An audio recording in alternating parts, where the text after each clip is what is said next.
Secure your tinfoil hats, buckle down tight, and hold on loosely as we soar over the rocky tops of the La Platas on a rocky mountain high, get sucked into the vortex of the Four Corners, and settle down snugly at mile marker 420 in colorful Colorado.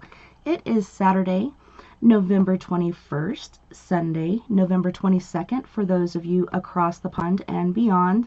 Welcome to We Are Paradox Media's Late Night in the Rockies. I'm so glad you guys can join us this evening. I'm your host, TessaTNT, and I hope you had an awesome week and a rockin' week so far. If you're listening right now, you're on Spreaker.com under We Are Paradox Media, and that's where you can go to join the chat room live and ask questions there, and also feel free to call in at 1-970-335-9596. But thanks again for joining us on one of our many outlets. You can also find us on Periscope, Twitter, Spotify, Apple Podcasts, Google Podcasts, iTunes, iHeartRadio, Castbox, Tumblr, YouTube, SoundCloud, TuneIn Radio, Deezer, as well as Podcast Addict. So tonight I have a treat for all my guys and gals out there. Tonight we will be talking to and getting to know the fellas from Lost Souls Paranormal Detectives. We have Mr. Jason HollyWood Fife, who is the co-founder of Lost Souls Paranormal Detectives and has been an empath as long as he can remember. He has seen and heard spirits all of his life. Jason has been with Lost Souls Paranormal Detectives since it was founded in 2007 with his best friend and co-founder Craig Hoffner. They have been on a lot of residential cases together over the years.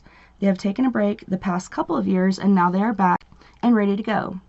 They are based in Knoxville, Tennessee, and cover a fairly big area including Tennessee, Kentucky, Virginia, and parts of West Virginia. No case is too big or small, and they do not charge for their services. They are open to all cases and will jump in and help out when and wherever needed. Thanks for coming out again this month, you guys. It's awesome to have you guys. It's like one of my favorite times of the month. How have you guys been? Doing good. Doing good. How have you been? Doing good. Been doing the homeschool stuff and house mousing it up and, doing the show on the weekends. Poor Craig took a terrible fall. I don't think generally he could be here because of work, but he's going to be out for a little bit. Yeah, it's unfortunately, I have a shattered both my tibia and fibia, the compound fracture. So, nice little hardware holding on my leg right now, and I go to surgery on Wednesday. Looking forward to that and getting this ugly thing off my leg. So will this be your second surgery, or you have another one after this one? This coming up will be my third surgery. First one, holy shnikes. They had to put the bone back inside the leg. So they put me out. Then I woke back up. They turned around back to put an external fixation on it to hold it in place. Here, I'll camera around. Oh, they got you good. Yeah, you can see my hardware. They're like pot or something. See the hardware on the outside. Pretty soon it'll be on the inside. Ain't that the shit? Then I got 10 to 12 weeks. That's going to be hard. 3 months. A long time not to make up a walk. Kicking left by the time this shit's over with. No muscle structure. Yeah. That's how mine was. I called it my chicken leg because it was all skinny compared to my other one. So you guys have friends on with you tonight. Could you introduce us? Yeah. Yes. We have Richard Ruland, a very good friend of ours. He actually has a Facebook live show called Let's Talk About It. It's paranormal. It's it was on Friday nights at 9 p.m. Now it's changed to Sunday nights at I believe it's 8 p.m. I believe, Rick. 8 p.m. It sounds like I owe you a check by the way you're saying it. Great, it's cool. And, Advertising. it's one of my favorite Sunday night watches because I don't really watch a whole lot of TV, and I always make sure I set my reminder, so when your show comes on, if I don't get to watch it, I can at least listen to it while I'm doing stuff around the house. And we've been on some investigations with Richard, several, and it doesn't disappoint. When we go, because it's a great time, and especially to find someone like Richard that's experienced in the paranormal world, to go investigate with. That's something that we look a lot to, or try to find people that we can actually go and do investigations with, and Richard is definitely one of those people. God, I really owe you a check. Thanks, man. God. Dude, what are you buttering me up for, man? It's in the mail. Yeah, it's in the mail, bro. And then our other guest, because I this up like all week on Facebook. I didn't say any names. I kept, people were like messaging me like, who's on the show? Who's going to be on the show? Who is it? And I wouldn't tell anybody until today. And two people, they're near and dear to my heart. Caden and Alyssa Mask. I finally, told them who was going to be on there, and they were like, "Are you serious?" I'm like, "Yeah." And they're like, "So you made us wait all week, to tell us?" And I was like, "Well, of course, it wouldn't be me if I didn't." And the other person that's joined us as well is a really, really friend of mine, Cheryl Richmond. I've known Cheryl for, gosh, I don't know, 5 or 6 years. Yeah. And we share the love of the paranormal, and that too is kind of hard to find, because like I've mentioned Cheryl on this show a lot, and I'm glad she can join us on here, because like when we're out doing investigations, and Craig's having to calm me down because I'll go off the handle, because I'm freaking out, and so I get choked up because I get so excited. I get so like, in the now, and Craig's like, "What are you doing?" I was like, "In just a second, I'm sending these pictures to Cheryl. She's got to check these out. And, she's got to go through them." This is true. This is true. In the middle of a live hunt. Yeah. You're the Macho Man of paranormal investigating. That's my nickname for you, the Macho Man. Oh gosh, yeah. But it's so funny, because that's and that's kind of like what we do, and what we look for, is like, and especially these two people, because they're important to us, to have them on here, and just like you, Tessa, you're important to us too, because we're on your show and we all share love of the paranormal, and that's really hard to find a lot, especially now with everything going on, and we can actually, have honest discussions, about the paranormal. And just like Craig, Richard and Cheryl, they're both very, very honest and very blunt. And I think that's why, we all get along very well. When we go on investigations, or I know Cheryl's not local with us, but, she gets almost all of our evidence, and that's like she's there with us, because she goes through it and points out stuff that we miss, or whatever, because to me it's always important, we always have that other person, to look at it, just to see what's going on. And I'm always happy to do that, because it makes me feel like I am with you guys. And sometimes, like the girl in the last the hotel that you all went to, I saw a little girl clear as day, and I think you missed that. You felt her there, though, you said. Yeah, I could see her. Yeah. How come I haven't seen that? Sometimes we all need each other to look at each other's stuff sometimes to get clearer vision, Yep. Jason. Thank you all for having me too tonight. Thank you. Jason. I'm I haven't happy to be seen here. the picture yet. I'll have to send you the ones I sent to her. Because I think I took like 100 and something pictures, 70 something pictures or something. Roughly. I know what hotel she's talking about, Jason. Do you want to share, Richard, the hotel that Cheryl is talking about? Yeah, sure. You know, the hotel, this is where Jason and Craig have been to, I think, twice to that hotel. Sure. It's called the Wright Hotel in Chatsworth, Georgia. There's actually also a depot within a 50 walk of it. They also have as well as a workman's caboose right between the two of them. And the place is active all the time. It's never the same. It's got a portal in the backyard. So it's just a constant generator of paranormal activity. And I'll tell you the one thing I love the most, I'll pick on here for a second because I thought it was so wonderfully genuine, is we had Jason there and Craig. But Jason was sitting on a table on the third floor, and we were running a live a spirit box session. And it's just getting pounded, and we're doing EVP blasts at the same time, and we're catching an EVP about every 3 seconds in this place. It was crazy.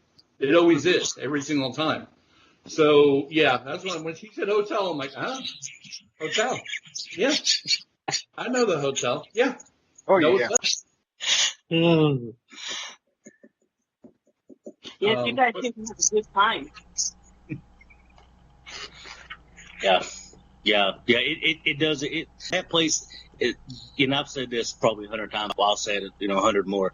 When I walk through that front door of that hotel, it's like years of paranormal experience, that I have, and I know Craig feels the same way. It's like we walk through that door, and it's like we're going back in time, and it's home. It's like you feel, you have that feeling of, okay, all right, you're comfortable, Yeah, and that's the truth.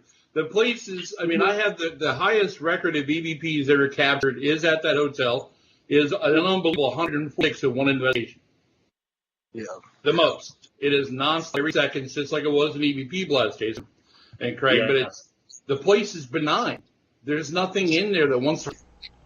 So it is literally, because it keeps the hotel back as if it was back in 19 when it was opened up. It looks exactly the same. It looks like it's rented out now. So does the depot, but it's literally just an open. It's a research facility for sure, and that's one of the reasons why I try to manage it the way we do, is because it is an absolute research facility. It's not a, oh my God, did that just happen kind of place. It's not designed to be worried about getting scratched or pushed or punched or having your hair pulled. You know what I mean? And I'll take that all day long over some of the crap I've been into before, where I had to worry about something jumping me as a psychic medium. I don't want any of that anymore. I'm good. I'll take the normal stuff all day long, Well, the spirits they're like that with you guys because you're always respectful every time you visit. You've been there numerous times, and every time you guys are very respectful. Other investigators are not. They try to provoke or try to, bring out whatever they can. But you guys are always respectful, and that's why they kind of respect you. And that's why you get so much EVPs while you're there. Yeah, well, thank you for that. You go about it the right way. Yeah, and we don't. We kind of also spearhead. I do. I see like I'm a multitude of people. It's not multiplicity. It's just me. But I vet the teams that come in that building. I know who they are, and if the docent running that building does not, he goes to me and he says, "Rich, who are these guys, and are they worthy of coming in this building without worrying about them damaging it?" Every team that has ever come in this building knows you are not allowed to provoke. You operate with the most respect. Yeah, you operate with the most respect, or you get the hell out. That's the way it works. Yeah, that's good. That's good, because those of us who always have spirits following us anyway, like it's a daily thing. Even in my own home, I always have visitors. So, we don't want to provoke anything. We want to coexist. Well, in all honesty, what people don't understand when they watch these television shows where these certain type A personalities on them. I'm just going to let it go right there. Okay. Yes. Yeah. So you have that, right? And what it is simply for me, and I've had to explain it to people, it's very simple. These people have lived. Some have died a harsh death, and they've suffered that. And now you're in their afterlife poking sticks at them? What are you kidding me? No, we don't allow that. What would you say your, well, I don't want to say scary, but what would you say your most experience with the paranormal? My most exciting, crazy, oh shit moment? Am I allowed to say that? Yeah. I'm sorry. Actually was at Hellsbar Dam. We're all adults here. It's all good. Yeah. Hellsbar, Man, that that place. Guy, you know what I mean? I'm from New York. I'm going to curse. It's just the way it is. It's all good. I warn people with a disclaimer before they watch my show. It's going to hit the fan. You might want to hide the kitties, okay? But, Hellsbar Dam, there's a guy there that is probably one of the most powerful wraiths that I have ever come across. If you ever research wraiths, he's 10 out of 10. He's really a guy who could be the bad guy if he had enough power. And he's very damaging. But he just ran right up on my ear out loud, disembodied, and said, I know where you live. Nice. And he backed off. But see, as a psychic medium, I can feel him coming up on me. And that's all just a matter of intimidation anyway, for the most part. But, being a psychic medium makes it real fun. What do you do to protect yourself at home? I clean my house probably about every 6 months. I also do a couple of things called the dial down method, which is where I actually I close my eyes and envision a dial from 0 to 10, and it's set on 10.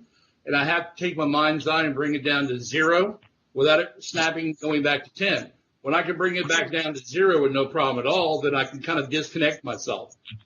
Plus, I'm real good at monologues. These two guys will tell you I'm really easy to tell you to get the hell out of my face.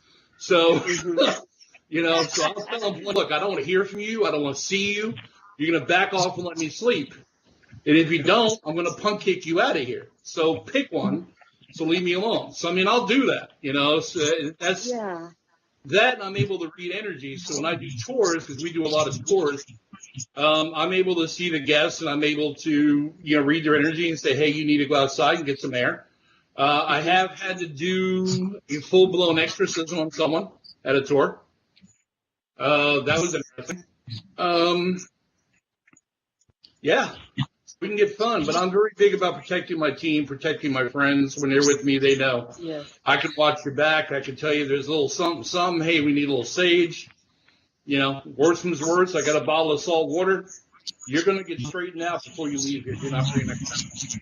I have the handy bag, too, but I'm wondering, because we are so sensitive to energy, you and I and Jason as well, I notice that I get a lot of them in my sleep.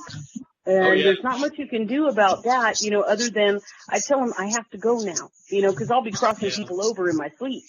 And I'll have a whole room full. They'll be around my bed. And then I wake up feeling like, oh, wow, where was I? You know what I mean? Like, I feel so tired because I think I was up all night. Well, so what do you do for the sleep? That's what I use a dial down method for. So I have that 0 to 10. And I go from 10 to 0 without it snapping back. Because spring is sending it backward because they can resist that.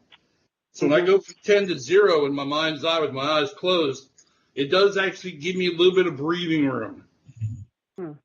And that's kind of what I have to do. But when you go into your subconscious, when you go into sleep, that's when you're most vulnerable. Your subconscious is most open is when you're trying to go into daylight or the twilight sleep. That is when you're most vulnerable. So that's when they come to get you, because that's the easiest time to get you. Well, that's when I get the most messages, though, is actually in my sleep. Yeah. Even though they're around me all the time, passing through, I see them, all the time in the house, always passing through. But in my sleep, that's when they actually get my attention, tell me what they want to tell me who it's for. Right. I've even had one girl show me her murder. And, man, I woke myself up right before he killed her. because I was like, man, I don't want to see anymore, you know? So she gave me his name and everything. And I woke myself up before I could ask her name. Well, but I had his, you know. Another thing I have to do as well, and I'd recommend it for you if you haven't done it already. And if you have, even once in a while, you need to do it more often. When a person has those kind of level of abilities, I'd highly recommend salt bath. Highly recommend. I have to take one once a month. Because what it does is as we accumulate that energy, and we accumulate it, and we accumulate it, and then what happens eventually, it just weighs us down. And the salt sheds. Like Epsom salt? Do you do pink salt? What kind I do sea salt. Sea salt. Just straight up sea salt. Yeah, sea salt is what us people use is always sea salt. Yeah, because here's the thing. I use sea salt when I do cleansings of homes in a clarified water spray because I clarify the water with white light, and then I clarify the water. I mix it with the salt. And what you're getting with that in sage as a mix-up, as a background, is you're getting all the earth elements. You're getting fire, you're getting water, you're getting the element of ground, you're getting everything that you need to actually, as the shaman even will tell you, the earth elements control the things that happen on this land. And that's really what it's all about. But I would recommend also, too, for people that do the sea salt bath, drop a couple of drops or even a little bit of lavender. Yes, lavender is a phenomenal calming agent. And then I also make sure you have your phone off and have your face, lights off, Kindle, pull the plug, envision the negative crap going down the drain with the water, stay there until it's done. A minimum of 20 minutes. So if somebody doesn't have sea salt, will other salts work? Anyone we will. Usually do sea salt because that works with spirit energy. Yeah, Walmart's real cheap. I recommend all my clients go to Walmart and get themselves some salt. Just get a big container of it. It's a half a cup in the water. That's all it really requires. And it's readily available. Because I use Walmart sea salt. It's sea salt. It's not really Walmart's anyway, right? But at the end of the day, I use sea salt to be able to do a salt ring bind around the house, to actually, to do a bath with, to also clarify the house and surround the perimeter inside the house.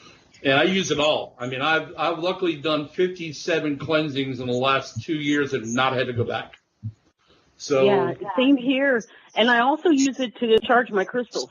Absolutely. Fill your crystals and charge your crystals. You don't have to wait for the full moon. You can use the sea salt for that. No, absolutely not. I mean, I would just soak in the bath with sea salt and that's it. You're good. Yep. It's all around the house. Yeah, I just have to say, there's been a little bit of a weird echo, so if you guys could check your speakers if you are a speaker and make sure you turn it down a little bit, that way we don't get that echo going. I don't have it on speaker. Okay. It's probably... Continue on. Is that better? Is that a little better? Can you hear me now? Yeah. Better? Yeah. It is. Okay, cool. It's my loudmouth. They'll tell you it's my loudmouth. I don't have to plug in a headphone with a microphone because you can hear me in Memphis. So right. That's the way it goes. That's the way it goes. But I mean, yeah, I would just, like I said, 20 minutes salt bath, 20 minutes soap, no lights, candles preferred, red or black. Actually, black preferred over red candles. And that helps. Yeah.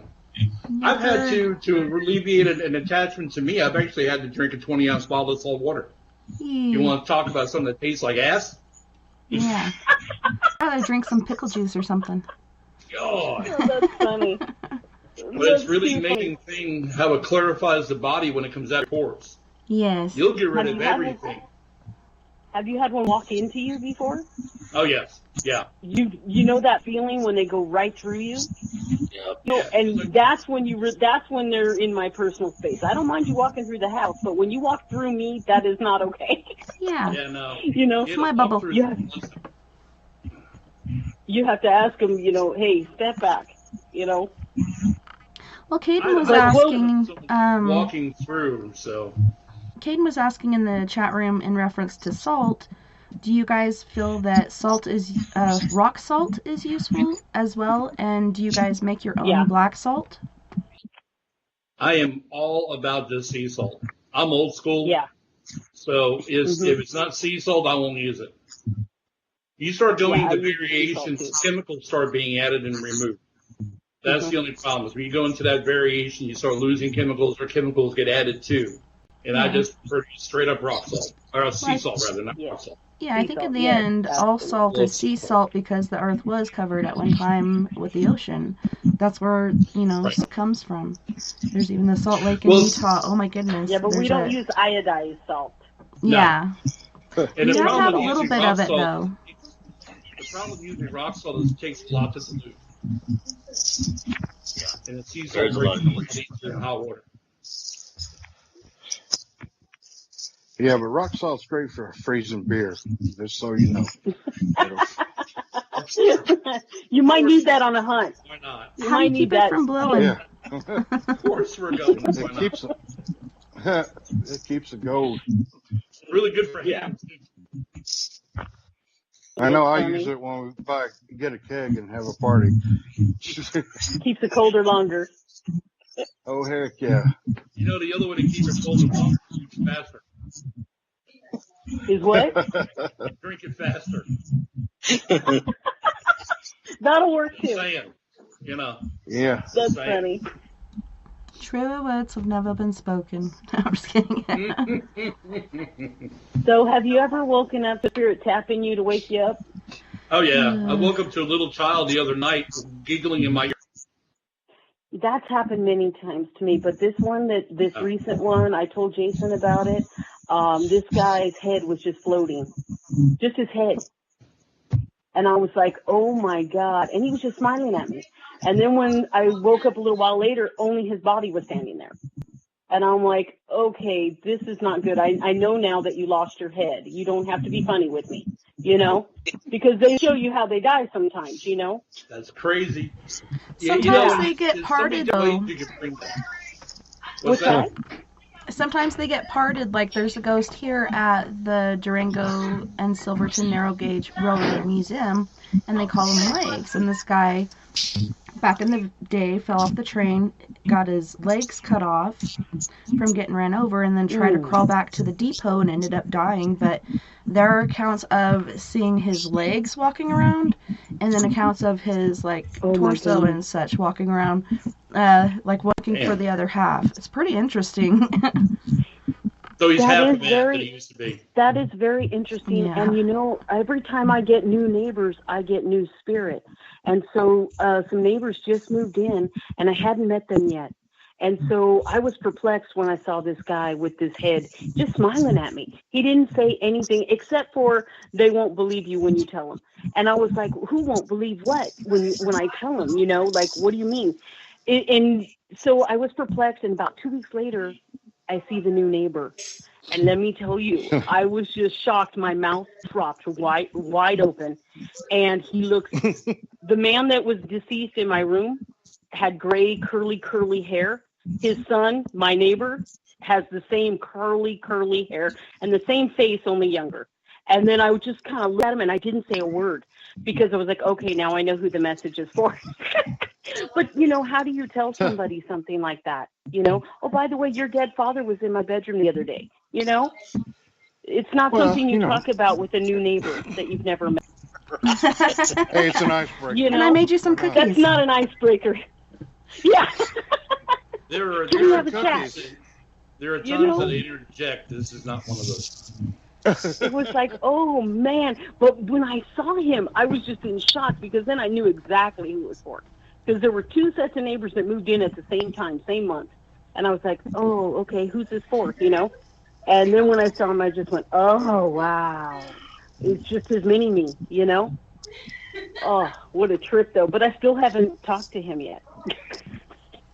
And I'm probably not going to tell him either. At some point we meet and we get along great, and maybe I feel him out a little bit to see if it's appropriate or not. Because I did have one lady contact me after seeing some of my videos on Facebook and some of my pictures that clearly have faces in them, She contacted me like a year after I met her in a cooking group on Facebook, and she says, I have to ask you something. And I said, what is it? And she says, has my sister come to you?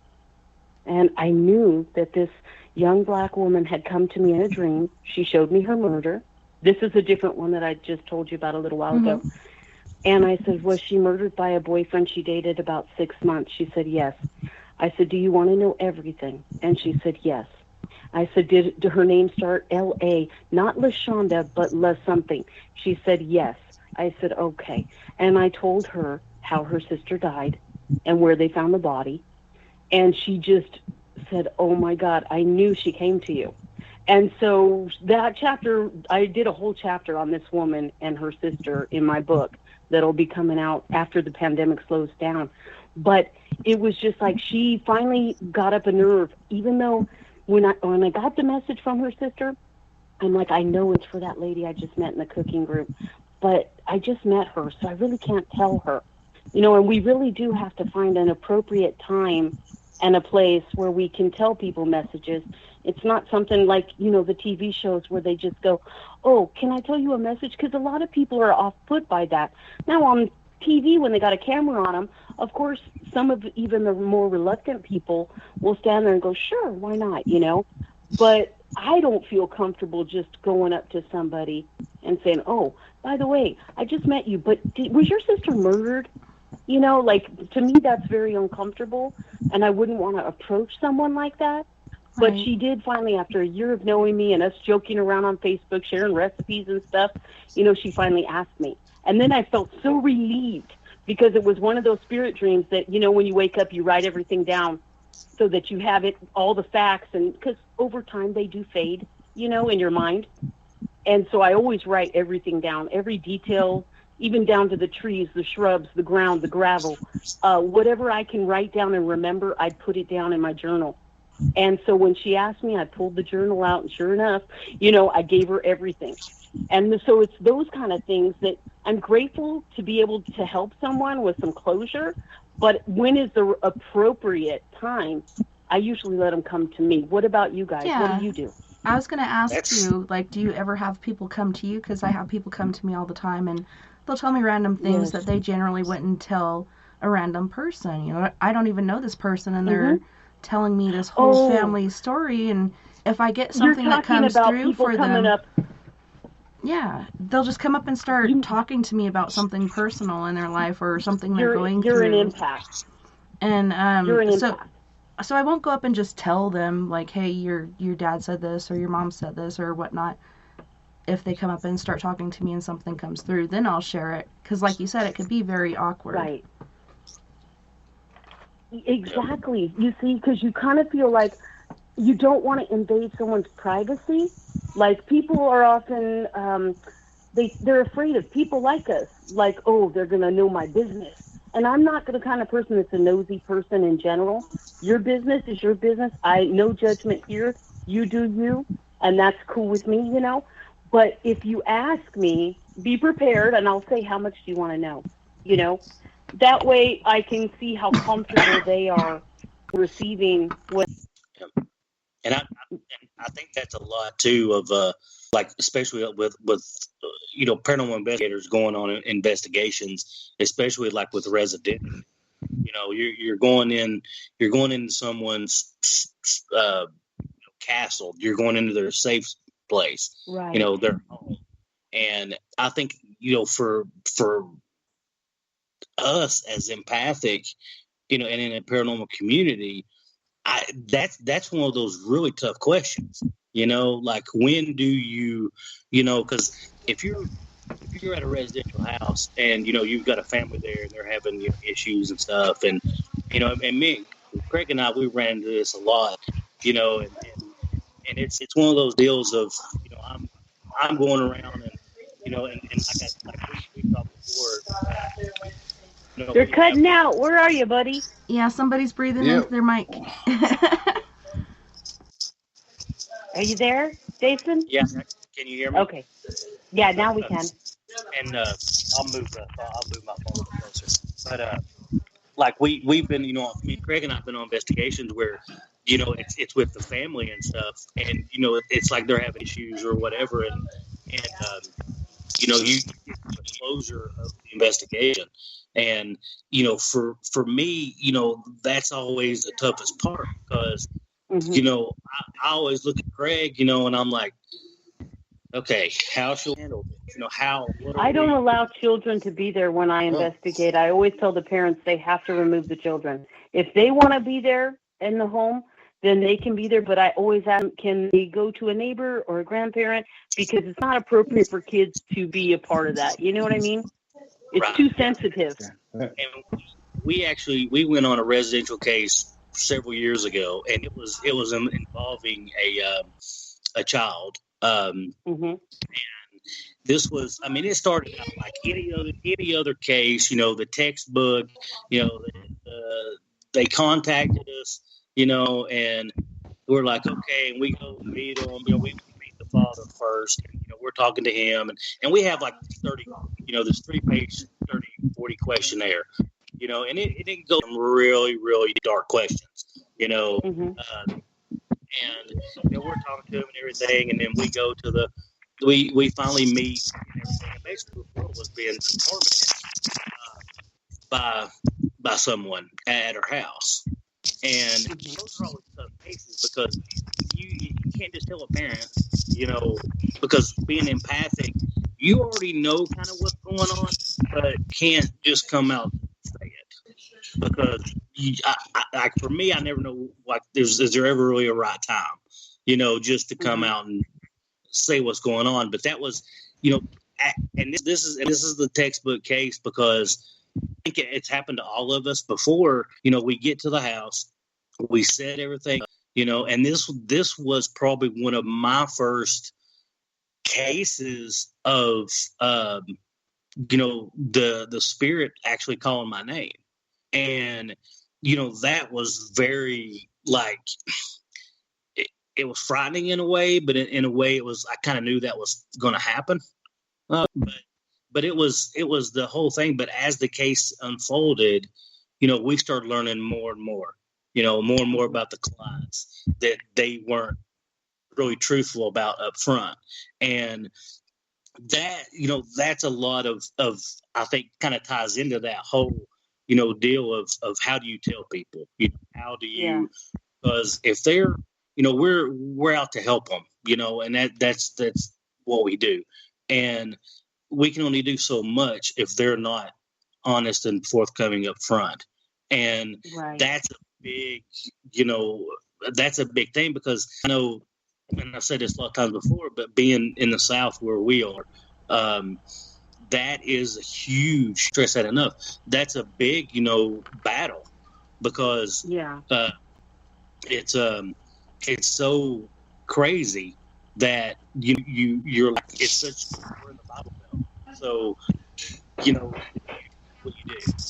where do you stand and you do it.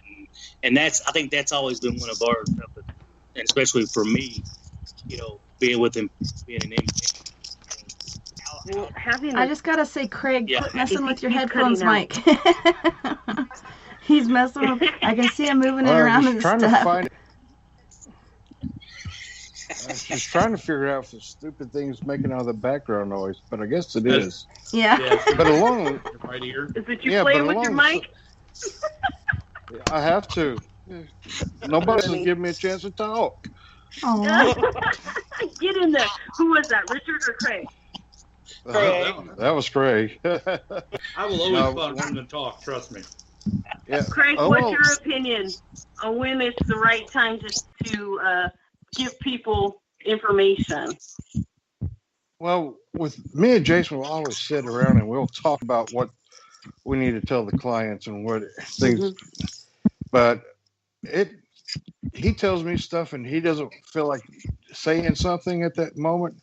I'll go tell him because, truth and honesty up front is the way, and not being empath with all of you guys around here, I have a different thought process. Kind of like I lived up north for 3 years, so I got that crazy northern attitude. I'll just say what I say. I don't know, nothing wrong with there, Richard. I mean, just saying. I'll just say what's going on. I called you friend, man. I called you friend. But it is slightly different when you're getting information from tools of the trade or recording devices or, using some of the paranormal tools. And then when you get something like Jason getting his name coming out or me having a spirit standing next to my bed just when I open my eyes, So, there are different ways for all of us to receive information. But the problem I have about giving the information is if it's a murder or a traumatic death. And, it's a sensitive issue for the family. If it's just an entity in their home, I think it's easier to be direct. And you're right. Honesty is the best policy. Just say it. But if it's a sensitive subject like murder or torture, in some cases, rape, something like that where somebody is just brutally murdered, then it's a little harder for an empath or a medium to give them that kind of information. What do you think about that? Well, I don't just blurt out, hey, you got an evil entity in the house, you need to get the hell out.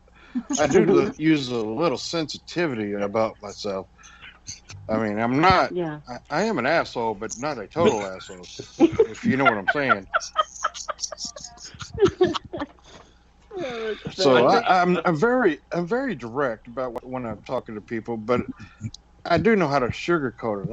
I mean, but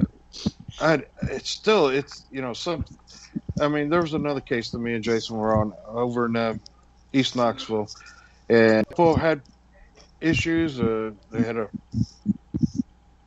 wife was going through menopause. He was always working, so creating a lot of bad energy, and it came down to, he just quit believing in God, and his religious side of his thing did not help anything in the house. So we kind of talked to him and saying, look, man, you got to get right with God, or you're gonna never get rid of this hanging out in your house. I mean, now sometimes you got to be direct, but we're not talking about children, we're talking to adults.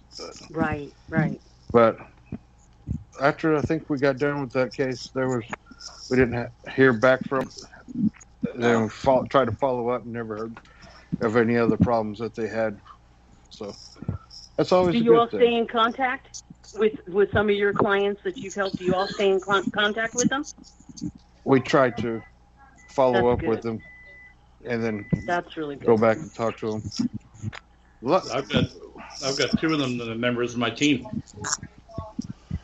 Hey, wow. There you go. I cleanse the homes, and then they get so intrigued they want to learn more. They come on in and get started.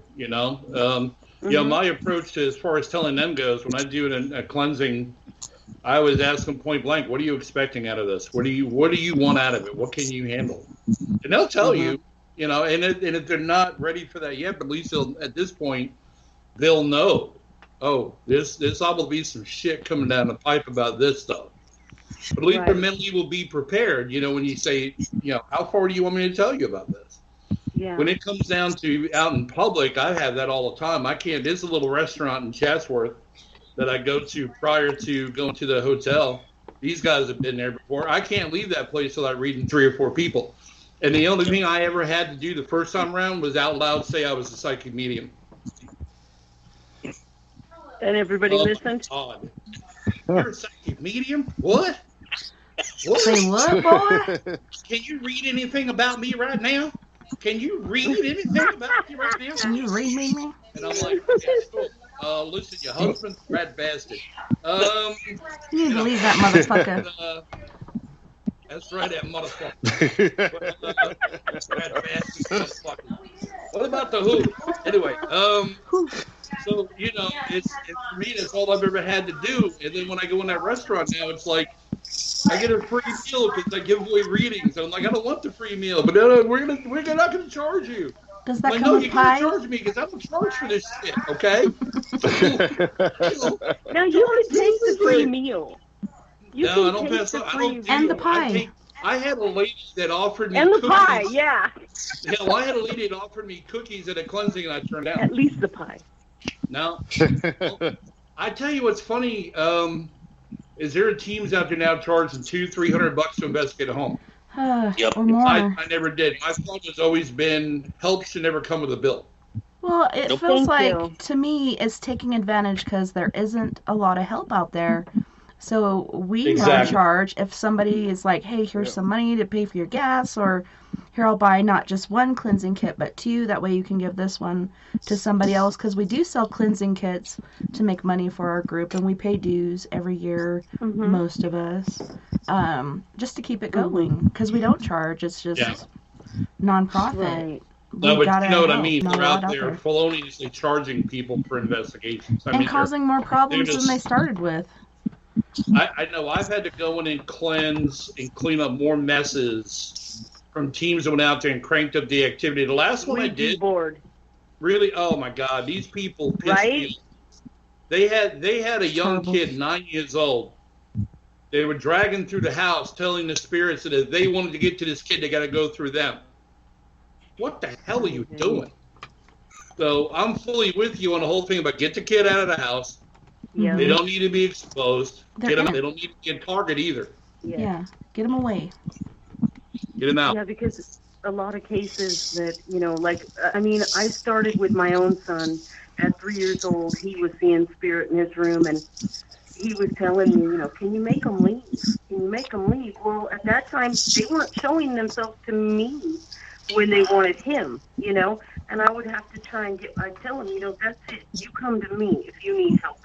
But you leave my little boy alone, because we're going to have words in it. And he looked at me all proud of me, like, thanks, Mom. Like all happy, like, yeah, you told him, Mama. You tell that bully. Yeah, but one lady always. I just heard a demon growl. I don't know if you heard that. I'm just kidding. I think that was just some good beer. You people are killing me, the smokers over here, because I just quit. You're killing me. I know. I just bought some lozenges. I haven't broke them out yet. I don't see any of you on camera. I never did get on to see where you are. I'm just on the phone. How do I get to see you? We're going to go on a break pretty soon. If you get Skype, we can get you on Skype and you can see us. Our ugly mugs. Oh, I don't have Skype. Oh, so I can't see you. Nobody's got it on Facebook Live? No, I don't think so. Oh, I don't. We got to figure out how to do that. Well, if you want to see my pretty face, my show's tomorrow night. Yeah, I'm going to watch you tomorrow night. I saw Jason posted it. I think I saw it on Facebook earlier. So yeah, I'm going to tune in tomorrow night. Yeah, tomorrow night is EVPs. The name of the show is called. Did you hear that? What time is the show? Because tomorrow night I also have the Ghost Box with Bill Hauser from Canada. 8 o'clock Eastern tomorrow. 8 p.m. Eastern. That's awesome. Because I'm 8 p.m. Mountain, so we could collude. Go. Find a way there. It'll be all right. 7. Okay, so it's 8 p.m. Eastern, so that'll be 7 Central. Okay. 7 Central, yeah. Okay. Yeah, right on my page, right on my Facebook page. Okay. Yeah, I'm definitely going to tune in tomorrow. Because I think there's so much out there that all of us should be discussing, and then you have these teams that don't know what they're doing, and they go into homes, and it just makes your skin crawl because you're like, oh gosh, no, they don't even think about it. They don't even realize, and if they do, that's really fucked up. But they don't even realize what they're doing. They're just thinking about the thrills and chills and the oohs and ahs. They're not thinking about what this family has to deal with after you leave. You don't do that. Exactly. You go in and you investigate and you cleanse and you teach the person how to cleanse themselves because they're numero uno. I got it backwards. Yep. My dyslexia caught up with me. But they're number one. They're the ones that have to put their foot down and be known. This is my house. You have to leave. Like you said, you can't stay here. That's very important. You said it all. We teach them how to cleanse for themselves so that they can do it next time. What's funny is you want to hear something scary. I read an article the other day that said on average, every month there's new 104 teams born every month. 114 what every month? Born every month across the world. Every month. A new 104 different teams. 140 who's. Wow. Oh, boy. Something up. Oh, boy. Weekend warriors. And I mentored 5 teams 2 years ago, I mentored 5 teams in different states, and we were called the Paranormal Mafia. I like that. Cool. Yeah. But we knew who to go to. Like so it if a I had a lot. client in Thank you. I had a client in North Alabama, I had a team. If I had a client and I needed in North Georgia or Georgia, I had a team. So we had teams positioned everywhere around the surrounding states of Tennessee. But, yeah, you would not believe the amount of crap people are putting out here. They watch too much enhanced television shows. Yeah. I'm going to let that go right there. It's going to Yeah. drop You know like, what, you guys? let it go. Picking up what you're Oh, putting yeah. down. You know, I really need to do at least one ghost hunt with Zach. And I know we're not supposed to tease each other when we're on a hunt because we really want to document stuff, but I just really want to scare him just once because he's such a little girl when he cries. And it's so funny for me. Who are we talking about? Zach on No. Ghost Hunters. That's the man, isn't he? Isn't he like the man? Dildo I love Baggins. him, but he always makes Aaron goes into the scary places. Aaron's my favorite. Well, what's funny is Yeah, Aaron's always got to do the scary stuff. He's like, come on, man. Yeah. I did a show with Zach 3 years ago. Did you? Yeah, I was on Aftershocks with him about Hell's Barnum. Nice. And I sat there, and he was about 10 feet away from me. And the minute he came in the room, everyone says that my immediate attitude changed. And my entire time I was sitting across from him, or watching the show, said he was cringing. He said because the entire time it looks like he just wanted to bitch slap him. Huh. I did, because what people don't understand is when you have a person with negative energy, they're repellent to a psychic medium. Mhm. Oh, yeah. They're Oh, yeah. repellent. You don't want to be anywhere near them. And he's covered up. He's covered up. Yeah. Well, you know, I He's mean, we were so talking penal- about antagonizing and doing other things to spirits, Yep. being disrespectful, and he did that a lot. And I think there came a Yeah. point where he did realize this and he did change a lot of his tactics. But sometimes, you know, it just seems like to me, anytime like Aaron gets it, because I think Aaron is very empathic and things are attracted to him, that's why he gets more activity. Anytime anything happens to Aaron, Zach's, oh, me too. Oh, woe is me, like this is happening, Well, and then he'll over-exaggerate I'll tell you it, the show that killed me, the show that made me absolutely lose every ounce of respect for Zach. They were in some way off countryside thing where it's like a 3-story building, and he was outside doing an interview on camera, and he sent Aaron in the building to go get cameras moved or something, and Aaron got attacked, and you could hear Aaron screaming and yelling. And literally, Zach looks in the camera and goes, well, I hope Aaron's okay. What? Yeah. moving right along, nothing to see here. Going into the damn building Yeah. to go fetch Aaron. So He'll be all right. He's always all right. Why are you not going in to get boy, man? What's up with that? I'm On that note, you guys, Buttercup. right? Oh, my God. Yeah, I'm like, yeah. and that's the same thing that happened to Nick. When the last shows Nick was on for, he was downstairs on the floor below them. Zach was all hyped over after the stone bounced off his boot. Meanwhile, I down remember that. the camera, Nick has been attacked and knocked to the floor. Mhm.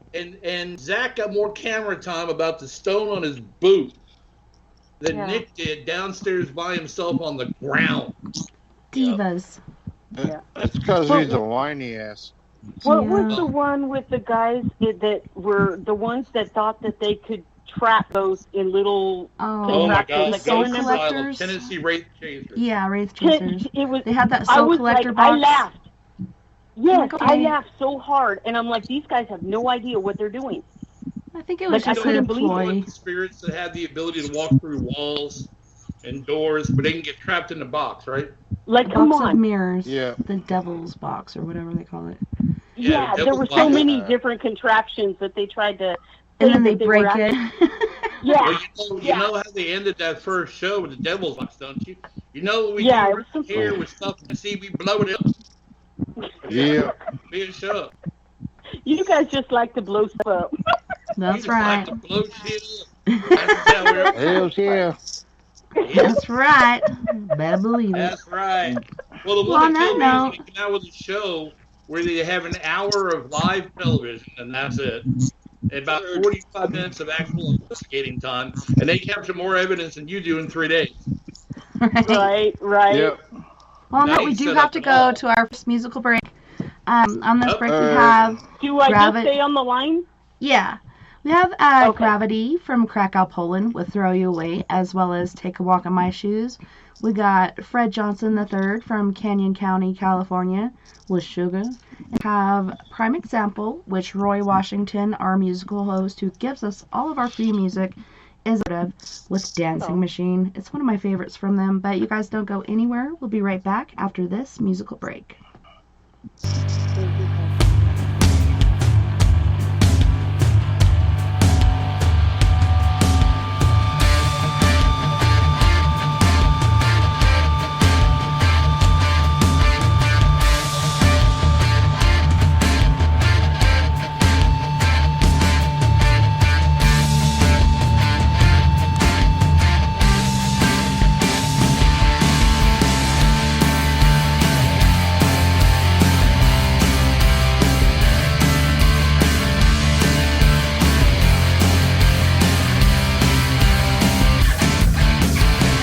How do you feel without a second chance?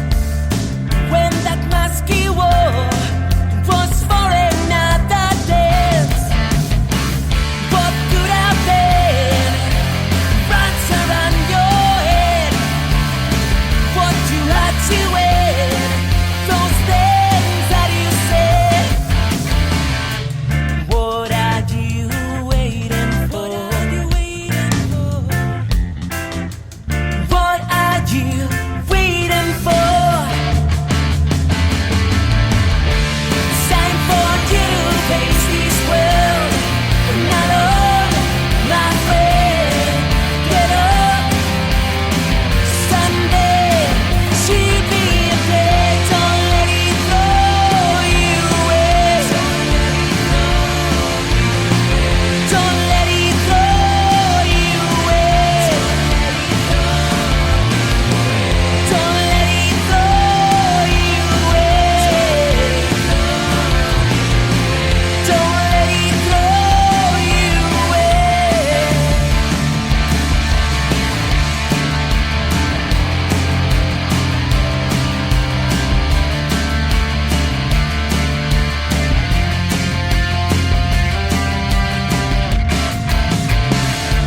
When all hope is gone, when you've got nothing more to say, would she go on? Be strong, keep walking on, find a reason to go on. Who will carry on? What are you waiting for? What are you waiting for?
about you.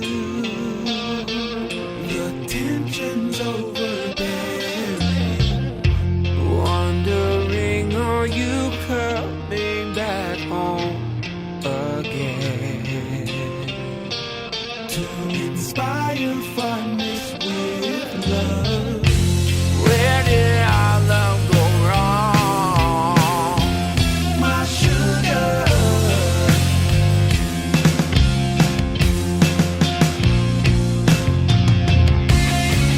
Why did I make you cry? Whispers flow through my mind when I think about you. That warm feeling in me. My heart sings a sad song and just melts away.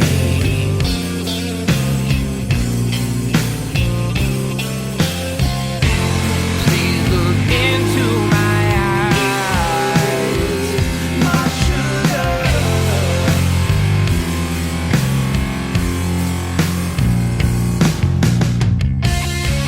There's life in out there.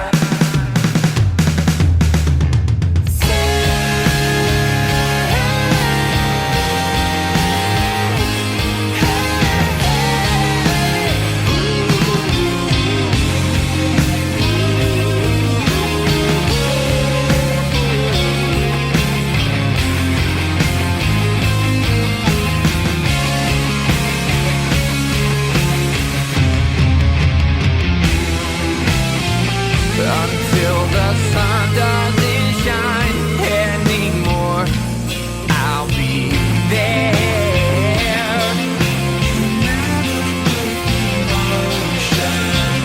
When time is a memory, I'll know this love.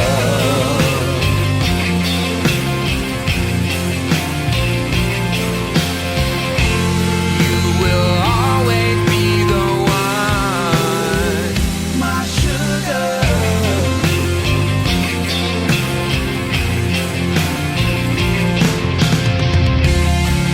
The feeling is so strong. Waiting here on this cold, lonely night without you.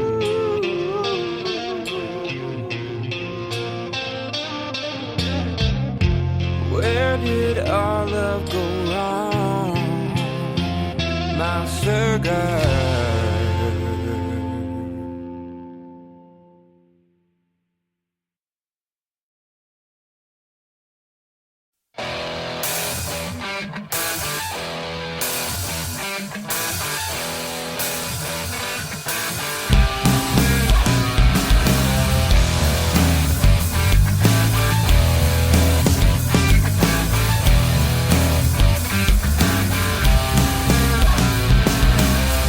So walk down the street, thinking all the things you said you need.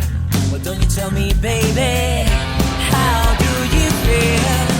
So walk down the street, thinking all the things you said you need. Well, don't you tell me, baby, how do you feel? Don't you take a walk? Well, don't you take a walk? In my shoes, why don't you take a walk? Before you tell me what to do, don't you take a walk? Don't you take a walk? In my shoes, why don't you take a walk? Before you tell me what to do. No, it's easy, you tell me what to do. Have you ever stopped to think all the things that I've been through? No, it's easy, you tell me what to do. Have you ever stopped to think all the things that I've been through? Don't you take a walk? Don't you take a walk? In my shoes, don't you, baby, take a walk? Before you tell me what to do, don't you take a walk? Don't you take a walk? In my shoes, don't you, baby, take a walk? Before you tell me what to do.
off. I really love it how your body's so soft. Dance all night, little lady, it's your call. Step, step, step, baby, follow my lead. You and me showing off for the club to see. No time to get rest, we doing our thing. Cha cha, then we dip, top it off with a spin. Glide across the floor, let's do it again. By the way, little mama, can we be friends? I can't let this night just end. I really wanna know if I can see you again. Give me your number, we'll get back on the scene. We can hit another club if that's your thing. We'll be partners in crime, you and me, as we ripping up floors like two dancing machines.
Welcome back, and thanks so much for hanging out with us tonight on We Are Paradox Media's Late Night in the Rockies. Tonight we have Lost Souls Paranormal Detectives with Mr. Jason Fife as well as Mr. Craig Hoffner. I always want to say Hoffman. I don't know why. Hoffner.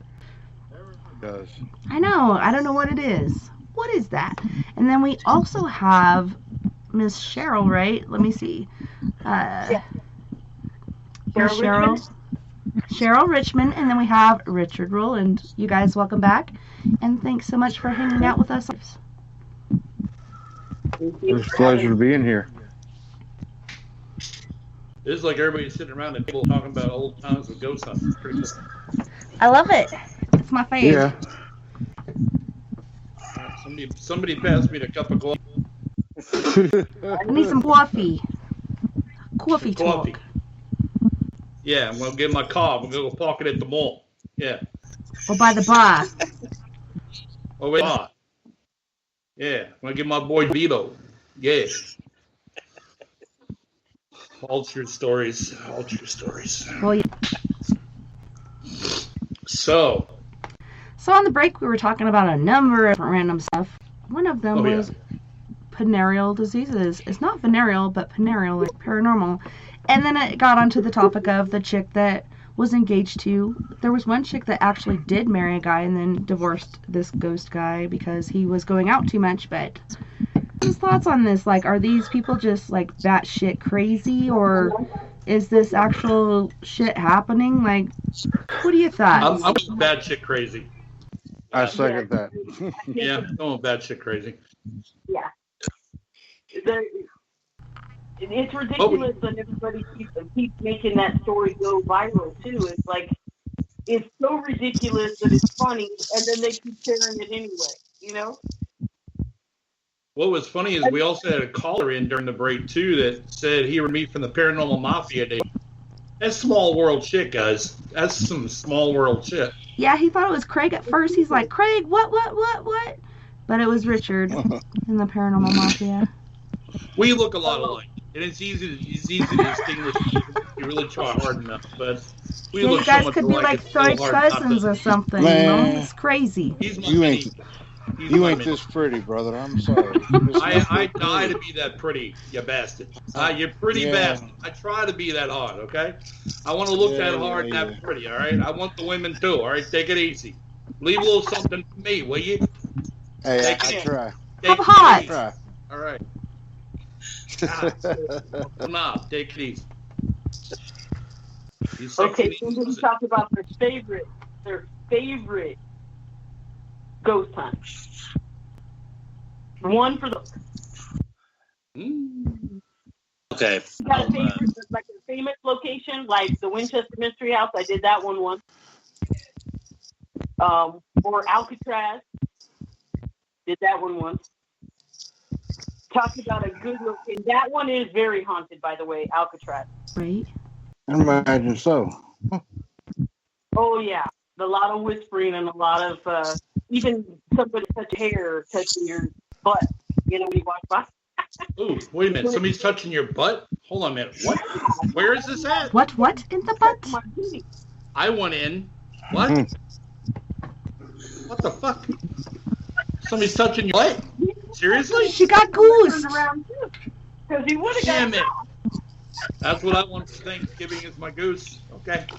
Saying. I thought it was a Christmas goose. Now I'm confused. You really, yeah. I'm confused. I stay that way. Well, Lisa in the chat room was asking, have you guys ever noticed that your energy has increased activity in a location when you guys are all together or whatnot? It'll boost it, kind of like feeding it? Yes, absolutely. Yeah. The spirit follows me wherever I go. I can't grocery store without them following me. And then they'll direct their family members right to me in the grocery store. Like you said, some people will come up to you and just tell you their entire life story. And you're like, oh, I just need these eggs and I really want to go, and then they'll say, but I can't be rude, so I sit there and eat it. And then people will actually touch me and say, I don't know why I did that. And I'm like, okay, can I go now? But yes, my energy does attract them. Some of my medium friends say, well, it's that light. It's like a lighthouse. It shines through the roof, and they can see it, and that's why they're always... But I have to be honest. Nothing negative comes near me. And so I'm grateful, knock on wood, knock, knock, knock. Nothing negative comes near me. I'm pretty protected. And I feel that way all the time. And I don't know, I think that's what keeps my energy up, too. So that I am able to help when they are around me, But Well, yeah, definitely. I'll tell you what's funny is the time that the two guys and I and one of my investigators were at the hotel. That night was crazy. When you get all of those kind of energies together in an investigation, I mean, Jason's expressions were funny to watch. But What? Not me. He was a little taken aback by the amount of energy and activity that was going on, but it was because all of us were together. It was because all of us were just kind of gathered in one place, and they came out of the literal woodwork, to get involved. And yeah, I mean, it was funny to see how much activity really came out of the fact that the four of us were sitting side by side in a room. It was like, oh my God. I think those were your words, weren't they? Yeah, that was that's pretty spot on, because I actually was telling Cheryl about that. How we were all in the hallway and like the second floor, and I was standing in front of the door, and you all were sitting on the bench, and Craig was across, sitting on the chair right there by the stairs, and and it was like I was standing there. I kept catching something out of the corner of my eye. I had this really weird feeling, like it wasn't like a bothersome feeling, but like just this, you're in my doorway, type feeling. Right. And weren't you the only one standing? Like everybody else was sitting, and you were the only one standing, and you're like talking to the entity. Do you mind if I go over here and sit down? Would that be okay? And nothing came through. we were at the bedroom with the red carpet.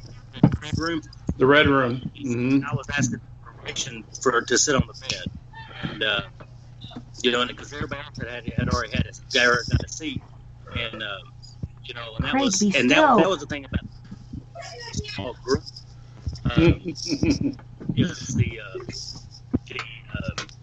there was 6 of us, I think, 5 of us, and we were sitting there, and it was quiet, and we were asking questions, and then all of a sudden it was like, we did the 5-minute blast, and you played it back, and it was like question, answer, question, answer, question, answer. And, very when I'm standing there going, yes, like class A, like as clear as a bell, as you could get. And, and I'm standing like, can I still, can I sit down or no? Are you going to let me sit down on the bed, or what are we going to do, And if I remember correctly, that was the lady that answered was like, her response was, I guess. I guess. You know, So I and take it that was, as a yes, right? Like, that'd be a yes to me. I guess. That'd be a yes. Yeah. But I- Otherwise, she'd say no or hell no. You know? The one oh shit moment that Jason had was on that same bed. He asked a question about his middle name. Oh yeah. Yeah. Yeah. Yeah. Without having his middle name mentioned the entire time, Mhm. he got it out loud on a Class A EVP. That was amazing. Yeah. And That place that is was- crazy. I'm telling you, the place is nuts. Yes. I tell you what, I did get Richard there really good. I told him he can go sit on the bed with Jason, and Richard just started laughing his ass off. Said, "Don't ever talk to us in that creepy voice." yeah, that was on the same. Mm-hmm. It was creepy voice, but I think too, if I remember right, we were all in there, and because it was recording, I believe we were recording here, and we actually got EVPs from that too. Oh yeah. Like, when you know Greg was, because we were all like putting up and having a good time and laughing and stuff, and then it was like when Richard played the EVP blast back, it was like, That's like, amazing. are you serious right now? Like, and it was like answer. Even when we didn't ask questions, it was still like the answer. Her was telling us, and weird. I'm just like, that's amazing. It is. Didn't we get a laugh out of a little girl too? That's what I was going to say. Did you guys know that there was like a 5 or 6 year old little blonde girl with pigtails following you the whole time? Oh yeah. She also You likes felt to Richard? untie That was my next question for Richard. Was did you feel that little girl? Because that's who I saw.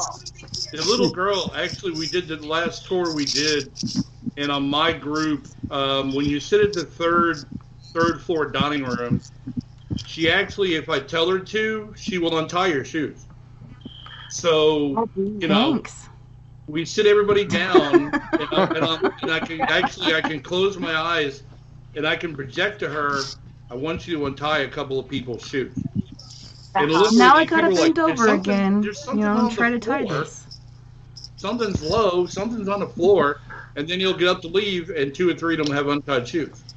She loves messing with people like that. Yeah, because I felt her right from the get-go. Did you by any chance get a look at her or see what she was wearing? Because I think I told Jason what I saw. Well, she does change her projection. Does she have a there are name? times that she's in a blue plaid dress. I keep getting like a Then there's Lucy times- or a Lily or something. Lucy or Lily. It's an L. Do what? I'm sorry. That's funny. You said Lily or Mhm. Lucy? I got both those names too. Yeah, Lucy Yeah. or Lily. Like, Yeah, Yeah, Lucy's, no, it's both of them. Lucy. I was thinking both of them too. So Yeah, it's Lucy. Lucy Maybe is she had a one of the twin. little girls in there, and then there's also Sarah. Sarah is also in the building too. I think Sarah's the older woman though. I think The Lucy one- had a Sarah- twin. That's why it's Lucy and Lily. Lucy and Lily. And I kept getting that. Lucy and Lily. I'll be One of darned. those. So, Yeah, they're crazy. probably They twins. like One to hang died, out, one especially didn't. on the floor. So They interesting. love the third floor. And a lot of people freak out. They think that these kid ghosts are not kid ghosts because how could that ever happen? It's got to be a demon trying to gain your trust, which I know Oh, at yeah. times could be the case, Oh, but there are ghost children here too. Well, I mean, I'll share a pic. I get beat up all the time down here because I'm in the South, and this is the Bible Belt, and everybody wants to beat us up over what we do. And I literally shot a woman down the other day. She says, "Oh, you're one of them ghost hunters, don't you know? That Yeah, you with just see some demons. demons." Yeah, you're communing with demons? demons. And I said, what do you mean by that? She said, well, anything that appears after death is a demon. I said, oh, damn, what about Christ? Yeah, that's why it even talks about ghosts in the Bible. It doesn't say demon. It does in certain No, it points, says but ghost. as far as ghosts, Well, it's ghost. Even Jesus said, "It is I, Jesus. It is me. I'm not a ghost." It's For a me. ghost is not as flesh and bone as I am. That's Yeah. right. And so I mean, that's interesting. So that makes Christ a demon, and that probably makes Lazarus a zombie. Well, isn't he like doomed to walk the face of the planet forever and never and never and never? Or no? Is that something else? Another thing that I think also gets misconstrued with us ghost people, paranormal people, energy people, whatever you want to call us, is earthbound spirits versus spirits. Spirits that have crossed over come and go all the time as they please. Our loved ones in spirits, when we're thinking of them, they come to us. You think they're not going to come on Christmas? No, they don't miss a holiday with us. They come to us. They can come and go freely, but an earthbound spirit, the energy is different. And I know Richard and Jason can feel the difference as well. And I don't know, Tessa, do you feel them too? The difference in energy? Yeah, you can. There's different energies, different personalities. Just because you die doesn't make you anybody any different. When you die, that is who you are forever. Like, you are who you are, no matter what side you're on. And I think you can repair that or fix it, but... Huh? When you see, like, okay, let's say I saw my aunt that just passed away. Okay, when I see her, I know she's crossed over. I can see right through her. Okay, but an earthbound spirit, they're more solid when I see them. So you know, and their energy is definitely different. It's heavier. So there is a difference in energy, and I think people are scared. You know, because they think, well, if it's an earthbound spirit, you know, it's got to be evil. Because why would they stick around if they're, you know? I think you've you know what? Sometimes I get that question all the time. And here's the thing that I always return back to them with, okay? I was a minister for 7 years. So let me tell you how this goes. The one piece of scripture that shuts them down about we'll go to heaven and hell when we die is absolutely inaccurate. The Bible says on Judgment Day. Yeah, well, Judgment Day it's different, but the Bible says when it happens yet. God, day, not days. Yeah, Judgment Day. But the Bible says when He returns with the trumpet of God, He'll take those who are asleep in Christ first. What? Yeah, it means He's coming back. Yeah, okay. And the ones that have died in Christ, or His believers that have died, He's pulling back with them first. Privilege. Oh, so where are we at? Oh. We're here. And then people stop talking for a minute. Yeah, I mean that's a big thing too. I mean, especially here in the South. Oh, Lord, yes. Well, yeah, and have you seen those YouTube videos where it sounds like trumpets sounding off, and you're like, what the fuck is this? And scientists say it's tectonic plates like grinding against each other, but I don't think so. That's a big thing, because I've had the similar kind of conversation too with people, and even family members too, because I was brought up Southern Baptist, very religious. We never miss a service. Better not catch you dancing. Yep, that's it. We're loose, baby. And that's in the 80s though. That's how it was here. That was the strict. And I get tickled because my biggest thing that I tell people, and I'm like, well, I'm a very spiritual person. I'm religious to an extent, but I'm a super super spiritual person. And my biggest thing is like if you're very, very, and it's always the, and I'm not classifying people by any means, but it's always the super religious people that are, well, you do this paranormal stuff and that's, and all this, and then they go on their rant, and I'm like, okay, so explain to me the Father, Son, the Holy Spirit, Father, Son, Holy Spirit, and and they just look at me like I'm the crazy one because. They're so warped. I'm like, yeah, it's like you've got three into one, so, and there's a ghost in there, so how, is that? And that's a thing that, I get a lot of not really heated debates about, but just conversations with people, and Right. I'm sure it's different everywhere else. You know, I But mean, in the in the Bible country. Belt, it's hardcore and it's crazy. So I'm originally from Arkansas, part of the Bible Belt, and my mom was very paranormal. She could talk to and see and hear and so on and so forth the dead. She knew exactly when she was going to die, how it was going to happen, to the point where she asked her dad to help her plan her own funeral. I was excited to get back in touch with her side of the family because I'd been taken away to Colorado and was not in Arkansas anymore. And as a kid, like, I wasn't reaching out or anything, but later on I tried to, and I was excited to tell her, like, how I'm carrying in my mom's footsteps. I thought she'd be cool about it because she was like my mom's bestie, and she's like, you know, what makes you think God's going to protect you when you're communing with demons and all this other stuff? And I'm just like, are you serious right now? Like, to me, it sounds so ignorant because I know there are ghosts. They've been mentioned many times in the Bible. And like you were saying, the Holy Ghost or the Holy Spirit, whatever you want to call them, they do exist. There are demons. There are ghosts. I don't know. But I have seen the Earthbound ones. So, ghosts, I've seen many. Yeah, I've seen so many ghosts. Like, since I was... My first memory is seeing a ghost. But, orbs. Okay, so I've gotten pictures of orbs quite a few times. Only a couple times have I really seen them with my naked eye. One was watching my daughter practice for high jump, and this white orb came flying by, and I'm like, what the fuck? Like, did you just see that? And she saw it out of the peripheral, but she didn't full on see it, but I saw it fly by really quick. Staying at my girlfriend's house, I'm in her living room watching... Yeah, it was really bright white. Okay. The one that I refer to as Earthbound was at my friend's house. She said she had activity there. I'm in the living room watching movies by myself because they went to bed, and I see this orb come in, and it's like a dirt color. You know, it's like a dark brownish color. It's pretty big, and it's just moving from the kitchen into the dining room at a very slow walking pace.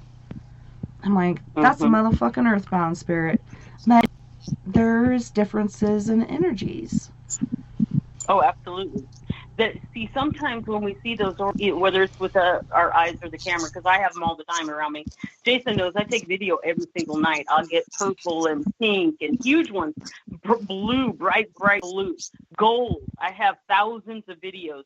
And so I take video every day because they're always here. But the muddy color one you're talking about, that spirit didn't have enough energy to manifest. So you got that really cloudiness or darker color in it. But the bright one you saw, that was probably more than likely one of an angel. And I do see angels too, so I know I'm weird, but that's who I am. You know, I can't help it. And they usually come in the big color orbs, but I have seen a full angel, like, floating. She tapped me and woke me up, actually. And then I looked up, and she was floating, and my whole room lit up in gold. Like, it just lit my whole room up. And I was like, I could not take my eyes off her. I wanted to reach for my phone so bad to get a picture of this thing. But I was so shocked that I couldn't even reach for my phone. And she just slowly disappeared after about 5 seconds. And I was like, oh, my God. She actually tapped my foot and woke me up. And I had gone through something horrific that day. And I cried myself to sleep. And she just smiled at me. Like, everything's going to be okay. That was the impression and the feeling that she gave me. That don't worry, it's all going to be okay. And she just smiled and then disappeared. But, man, she lit my whole room up. And that's the only time I've seen him in, like, a full human form. Like, I wrote down all the details, the brown, long curls of her hair, the white gown she was wearing. She was floating almost to the ceiling, you know. And did she have that aura like on the Catholic candle where it's like really big and it's vibrant colors? Like, for me, when I saw that with my friend, she's so beautiful. Yeah, healthy. Yeah. She had this aura like on the candle, and it was silver white and like a sea or teal blue going on. But before I even opened my eyes, I could see the light, and I opened my eyes, and it was her. But I knew she wasn't there for me. She was there for my daughter. We were there, we died, and she was just coming to check, let her know everything's okay and everything's going to be okay. So I closed my eyes, and I actually was able to go directly back to sleep. Usually it would take me a couple, 2 hours, but because your heart right back starts to to pound when you see something that vivid. You know, the first time I saw spirit, like my heart would just pound out of my chest until I could calm down. I couldn't go back to sleep. You know. But yeah, when you see something like that, you know it's not going to harm you. You know, it's a little different, the feeling, the emotion that comes over you. But you know, it's definitely you know, something that I had never seen before. That I just stood there and I was even shocked.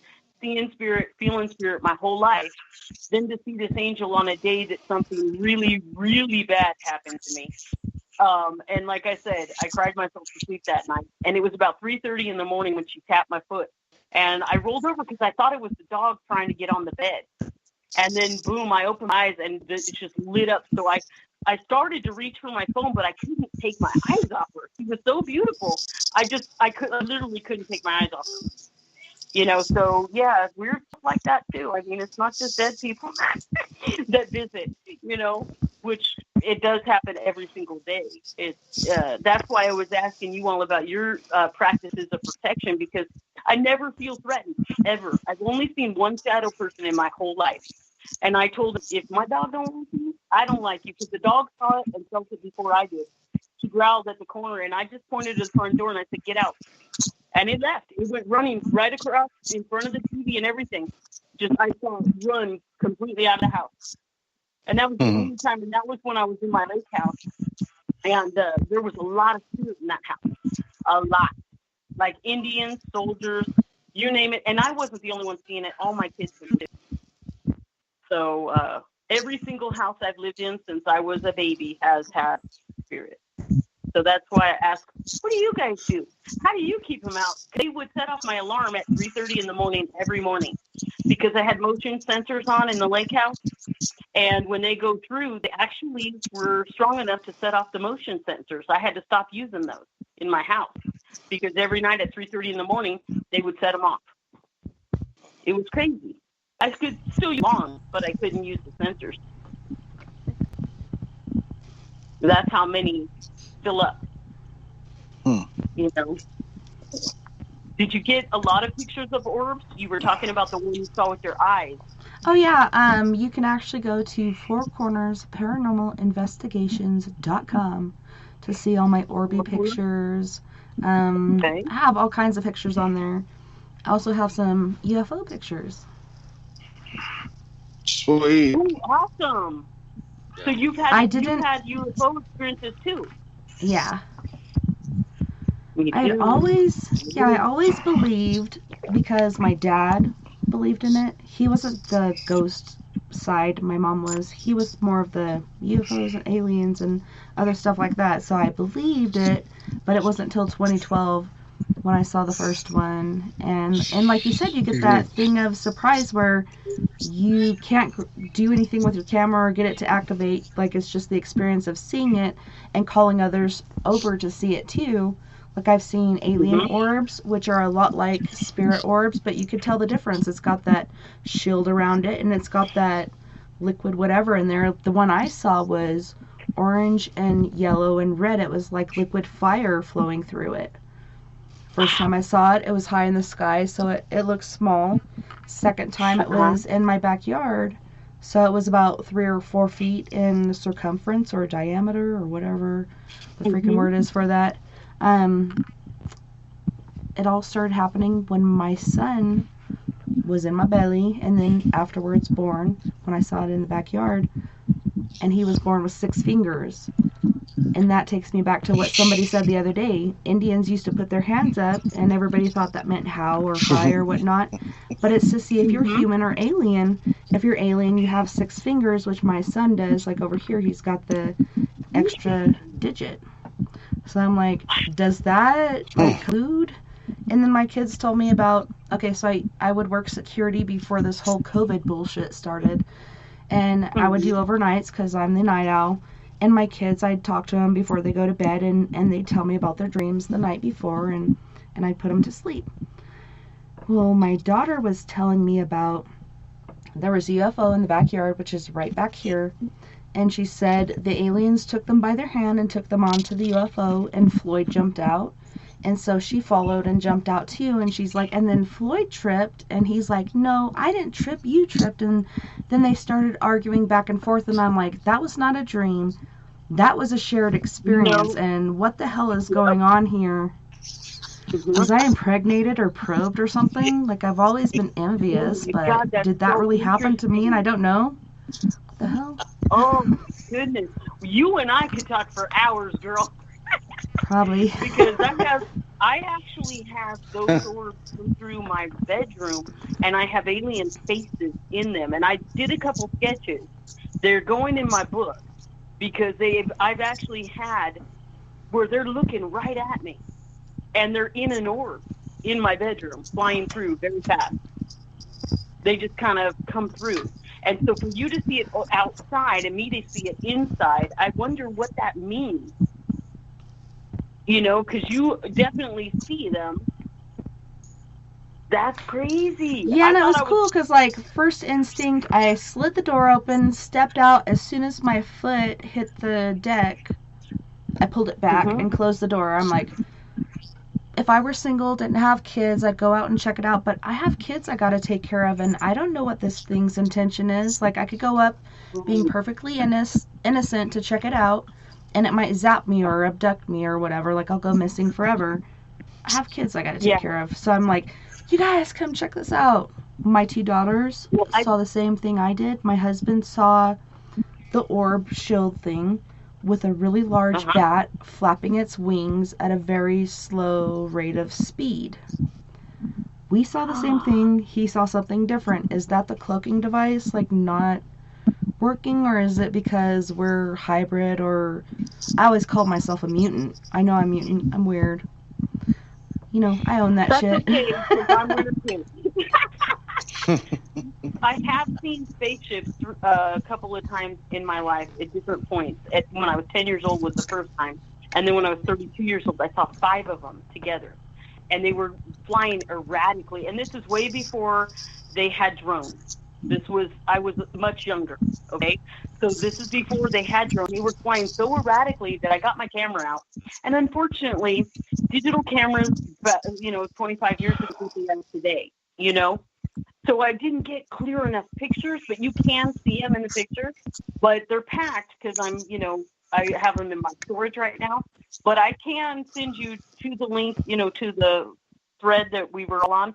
I'll send you a couple of these pictures of recent things that I do have, because I think you might find them interesting because they're actual, like, alien faces.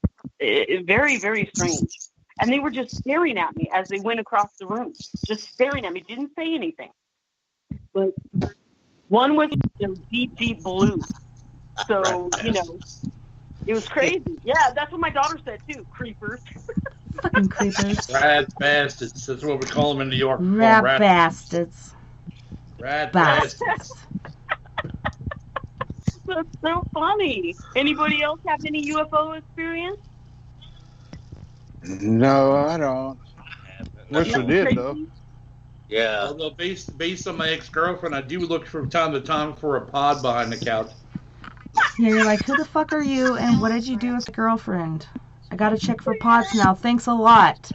I was gonna watch this TV show, and you fucked it all up.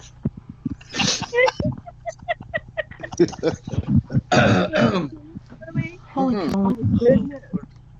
Just saying. All true stories. All true stories. What about you guys? Have you got, I know you guys got a lot of EVPs, and you do have a lot of voice box interaction with spirits. What about photographic? Have you caught a full-bodied apparition or anything like that on your hunt?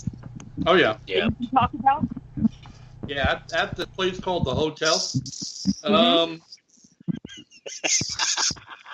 My home away from home. We've got 3 instances where a full-bodied apparition was caught in a bedroom and down the hallway, standing in the doorway. We also have a picture of a man who is wearing a hat that is actually on the dresser mirror, but he's actually wearing the same hat standing in the mirror. Motherfucker. And then we've also have bastards. And then we also have just the last tour, we had a lot of guests catch half manifested shadow missing apparitions in the hallway on the third floor. Nice. Crazy. Yeah, that place is just off the hook. I mean, It really is. Yeah, I can't. Me and Craig and I have been to some crazy places, over the year, but this is like I can't ever describe it because I know I wear Craig out with it, but it's like you can't imagine, like, that's the anomaly, I guess, of the stuff you see on TV and the stuff that actually, as investigators or empathic or in the community, that you actually, when you go to a place and you actually feel, see, or hear, there is nothing that can compare to that. Like, you're a living, breathing human. And some days, when you, some days I can barely dress myself, but I think I'm Superman. I can fly. What You is did today? for a It's second, for a split second, you flew, Craig, and then it didn't work Yeah. out so well because you Yeah. had that one Caught ounce air, of right? doubt in your Caught air. thought, Yeah. and it fucked Well, it all up. before that accident, I sat there and I was thinking to myself, God, I hope my knee doesn't slip off this Raptor. And next thing I know, my knee is on the drywall, and then boom, I'm on the floor looking up. And that takes me back It to the was- mind. Like, it's a powerful thing. You have to control your thoughts because, I've thought things like, if I ever die somewhere, I want it to be somewhere like this. And, minutes later, I'm going off could have been 500, but I controlled the car to the 50-foot embankment and went off. Lived through it, but you have to control your thoughts. Don't think shit like that. Your mind is powerful. You never know what could happen. Manifest that shit.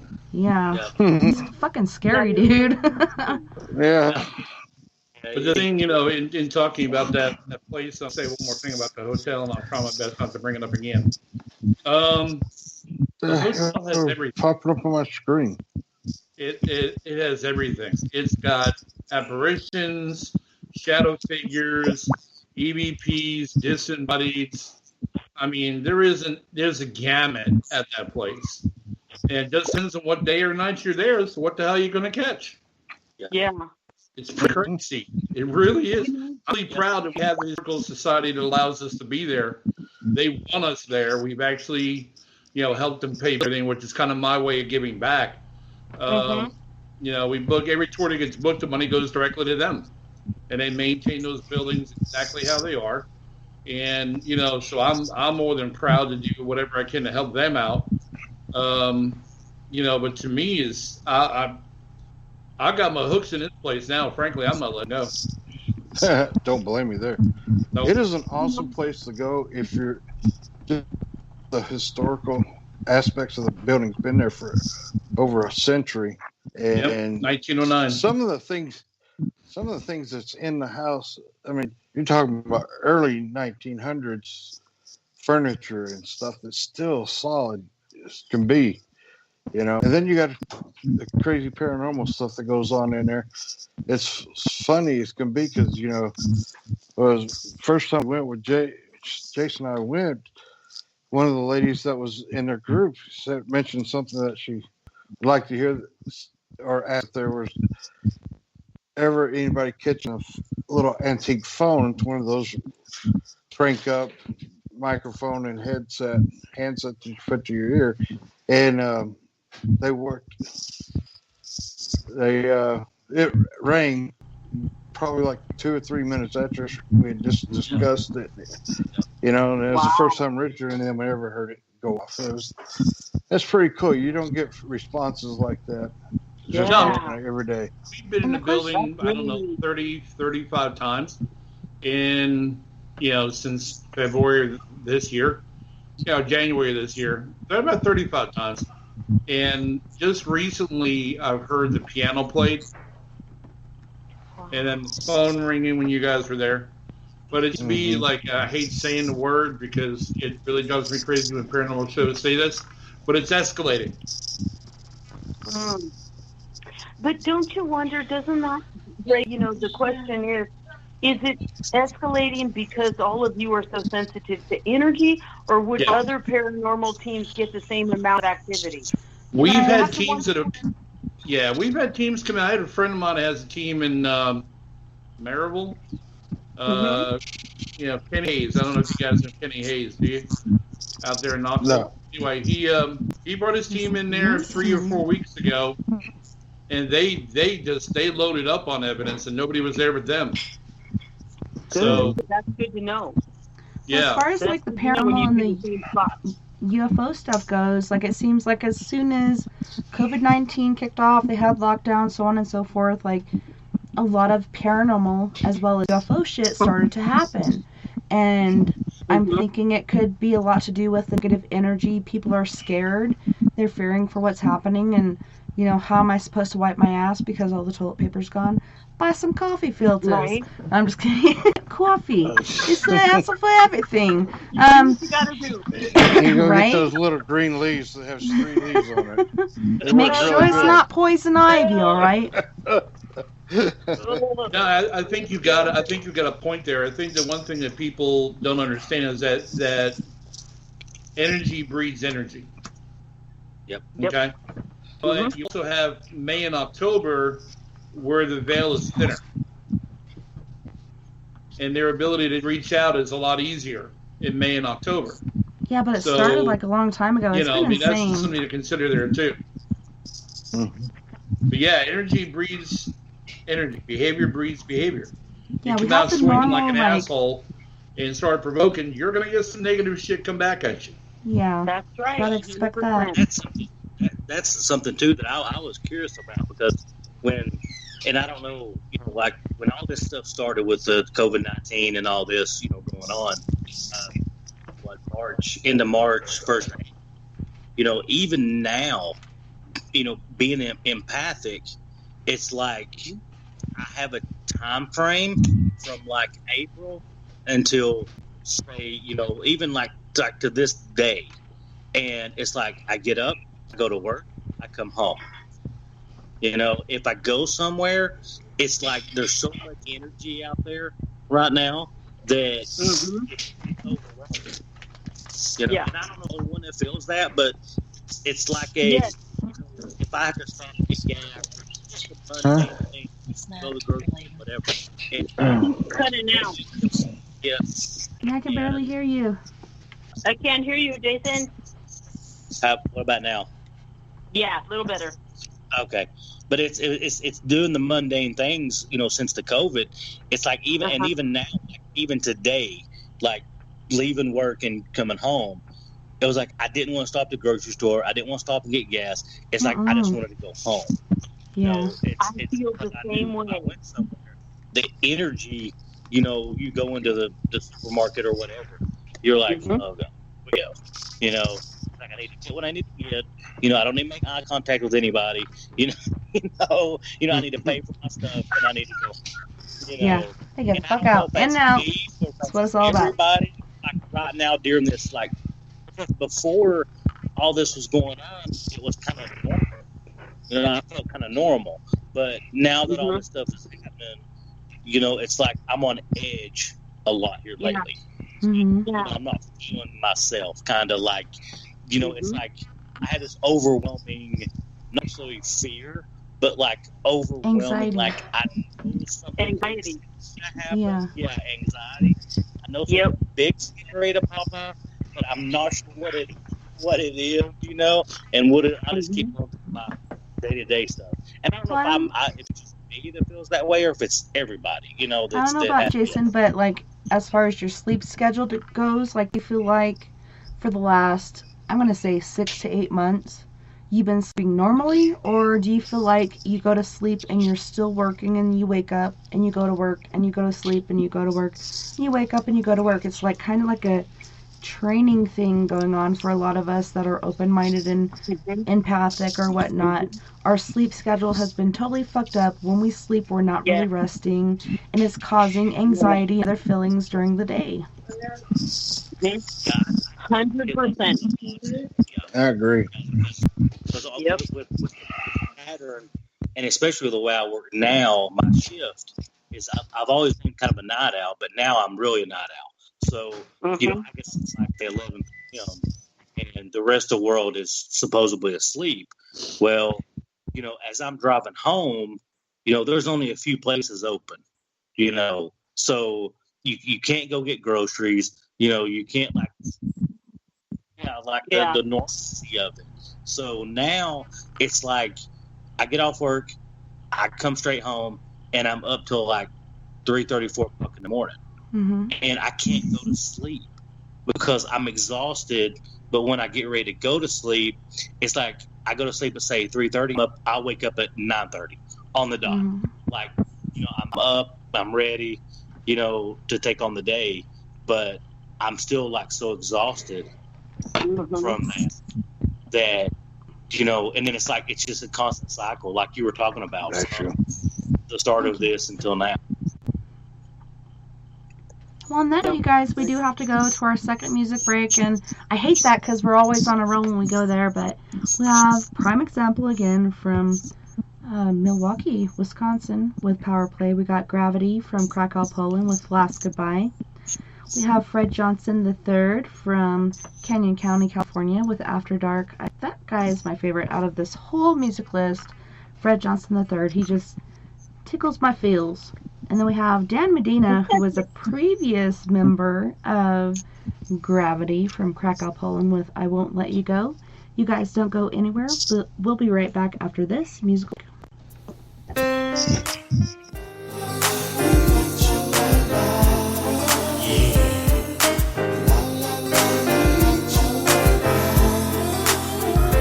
Once upon a lifetime was a man in your hood, tricked, misguided, and misunderstood, till one day he cried out, Lord, save me, teach me the lessons of life, won't you raise me? Because I tried everything under my hat, and I found all my plans were tears in the right. I need a hero, a real life, a camaraderie, to step in, receive me, and deliver a power play. Something to raise my head from the dust is the must. I find someone in whom I can trust. I must grow in knowledge, live what I learn. I'm so glad to meet you, yo, my name is Vern. Lead me any way that you will, and I'll share. I need your power play.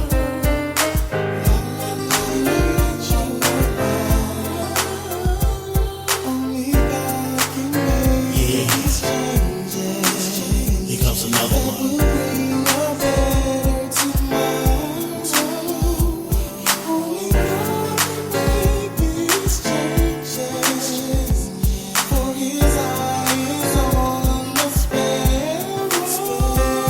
It's so good to be clothed in your right mind.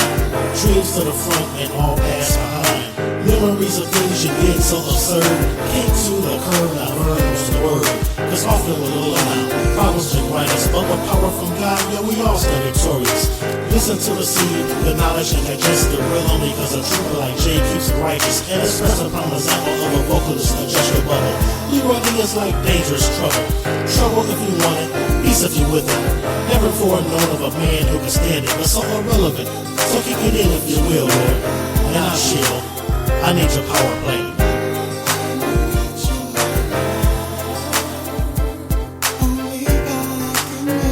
Yeah, here comes another one.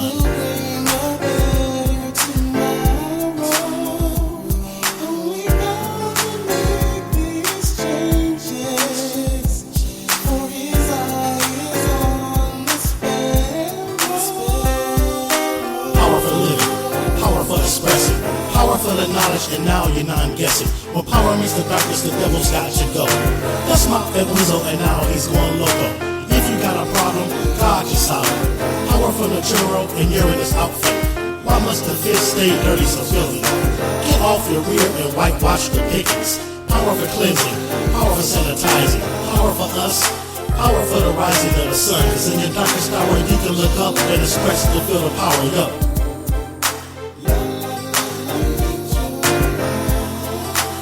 I need your power play.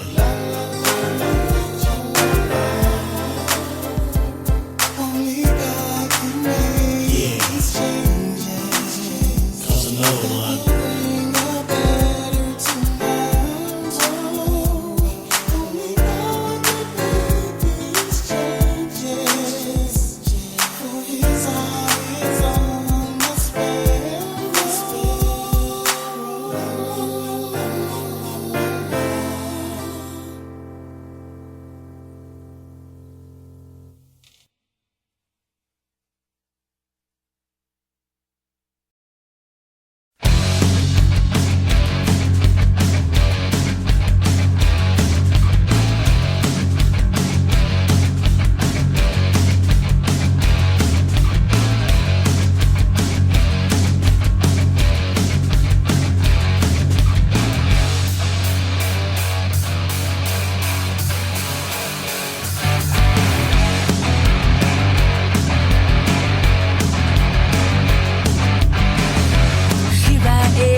face because she had the range. I knew she was the one that never could go home again.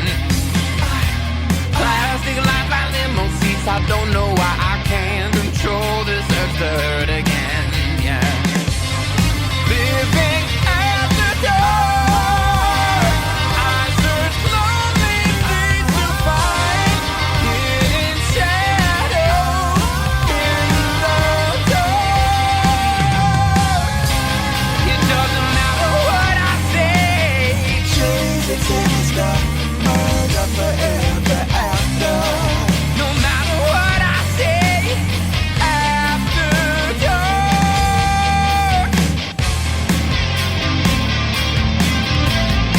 Really ran to you to feel. Behind the place with days of December. Concerning works or meshed in the bandage.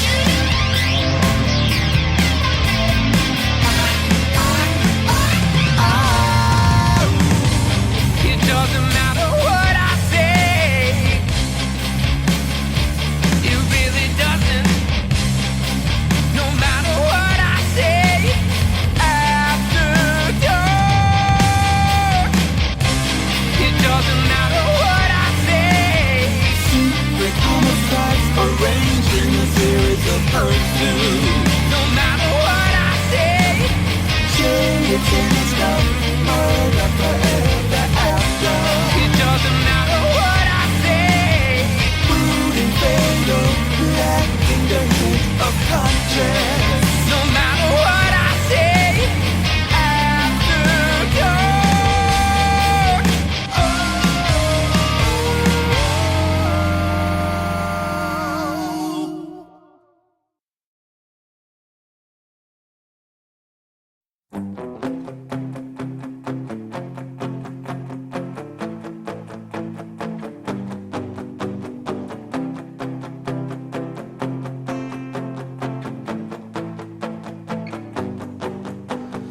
Things come being said. Streets of these are going to dead end. Listening to waves on windy days. Standing by the wall, making sense of it all. So alone in the dark. All alone in the dark. All alone in the dark. You're alone in the dark. 'Cause I won't let you go. You're so far away, always with my soul. I won't let you go. Oh, you're so far away, always with me in my soul. Yeah, yeah. Looking for a reason, not a lead. Mystified, lives inside a world selling us all. Oh, she's alone in the dark. All alone in the dark. All alone in the dark. So alone in the dark. 'Cause I won't let you go. I won't let you go. You're so far away, always with me in my soul. Yeah, yeah. And I won't let you go.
Welcome back, and thanks so much for coming and listening to us tonight on We Are Paradox Media's Late Night in the Rockies. Tonight we have Lost Soul Paranormal Detectives on We Are Paradox Media's Late Night in the Rockies. Tonight we have Mr. Jason HollyWood Fife as well as Craig Hoffner. You guys, welcome back, and thanks so much for joining us. We also have Cheryl. So sorry, I'm bad with the names. What is the last name? Richmond. Cheryl Richmond. Like Richmond, Virginia. As well as Richard Ruland. Welcome back, guys. Thank you for having us. Thank you for being back. Thank you all. Hey. So where do we go from here? Yeah, where I'm did we here. leave off? Somebody was talking about snacks a minute ago. I had egg rolls. All right, I had 2 egg rolls. Take it easy. All right. Swagalos, I'm kind of gassy. I had Egg some rolls, little pepperoni. nuggets. Take it easy. All right, come on. It's kind of hot in You're here. crazy on me now. I got a good story about coffee. Coffee. So this is before my dog passed away, and we heard noise in the kitchen. I live alone. It was just her and me, and she sat up in bed, and I said, I heard it too. I said, shh. So I grabbed my weapon because somebody was obviously in my house, right? And I make my way slowly to the door, and I open it very, very carefully and slowly, and I go out to the hallway, and I flip the light on as fast as I could. And I look around, and the door's closed, and it's locked. And I'm like, okay, so I go to the sliding door, and it's locked. I look over in the kitchen, and I got a fresh pot of coffee brewing. I was hearing the cupboards open and close in the kitchen. And Spirit actually made me coffee at 3:30 in the morning. What a nice spirit. I kid you not. You should have told I that should bastard. You should have I told that started bastard laughing. why you had to do the friggin' dishes. Take it easy. I actually had a doppelganger doing my dishes once, and I'm like, if this doppelganger's going to do my dishes, she's free to come back. Like, I'm all good. There you Let's go. do this. Let's do this. Maybe cook a little snack. Maybe give me a little Scooby. You know, Yeah. I mean, something. That's what I'm talking about. Funny. Yeah, but and I told the dog to stay, and she stayed, and I just started giggling because I'm like, oh, really? Wow. Fresh coffee brewing, 3:30 in the morning, and I'm like, I have to go back to sleep. I hope you weren't hoping I was going to stay up and chat, because I'm tired, But I did drink the coffee in the morning, and it was delicious. I would only have stayed up if there were donuts involved with the coffee. It was like spiritually infused coffee. It was invigorating. Yeah, if you're gonna make coffee, you're gonna have a little GNU, a little something, a little pastry. GNU, ganache. Exactly. Then I'll stay up and I'll talk to your translucent ass. But I want a cup of coffee and a donut. All right, take it easy. Do the motherfucking dishes. Whatever. You don't pay rent. What do you do around here? Hey, Rena, You gotta get the pay hell your out. way. You know what I'm saying? I know you don't weigh a lot, but what Somebody is? else, okay? Take It is what it is. You keep me up all night, motherfucker. Rat bastards. All rat bastards. So inconsiderate. No respect. No respect. No respect. It's so funny. I've had them hide my keys before. I've had them turn the shower. I call those the lights off in the takers. bathroom.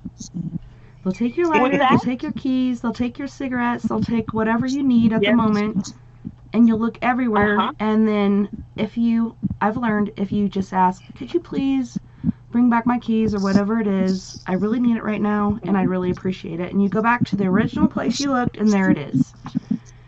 Yep. I had a spirit, a female spirit, in the house I was living in prior to living here, and she would pull my covers down. All right. Oh, really? Yeah, and I was trying to get She to trying a to check point out the where I was beam? trying to figure out, huh? She trying to check out the bean? Maybe. Maybe. Frank and beans. Frank What are you and beans. doing? Frank What are you and doing? beans. Frank and beans. So, to get the full covers down, right? And I kept on getting annoyed. So I had a digital recorder laying on the nightstand just going because I wanted to see in this new house what I was able to pick up while I was asleep. how many of you rat bastards are trying to keep me awake? So I laid their digital recorder down, and I'm laying in bed. I'm almost asleep, and I feel the covers getting pulled down again. And I literally went off. I said, "Can you please stop pulling down the covers? I'm freezing my asshole." And literally, I got an EVP call. I said, "Sorry." That's so funny. Crawl up in the bed. Get underneath the blankets. I don't Holy care. cannoli. Don't pull them off. Motherfucker, what the fuck? God. That is too funny. I had little girls visit me when I was sleeping, and I remember I had slept in because I hadn't, like, normally I get up same time every morning, but for some reason I was just really, really tired, and I hear these two little girls next to my bed, and one of them says, "I sure wish he'd wake up now," and the other I'm one hungry. went like that. Yeah, and I sat up really fast, and I opened my eyes, and I looked around, and I said, I'm up. Do you need me? You know, like, what do you need? And What is they it? were gone. And the next day, they came back again, and they called me Grandma. I'm not a grandma. You're like, why are you waking me? I was like, I'm not a grandma. Why are you calling me Grandma? So that was kind of What, Krager?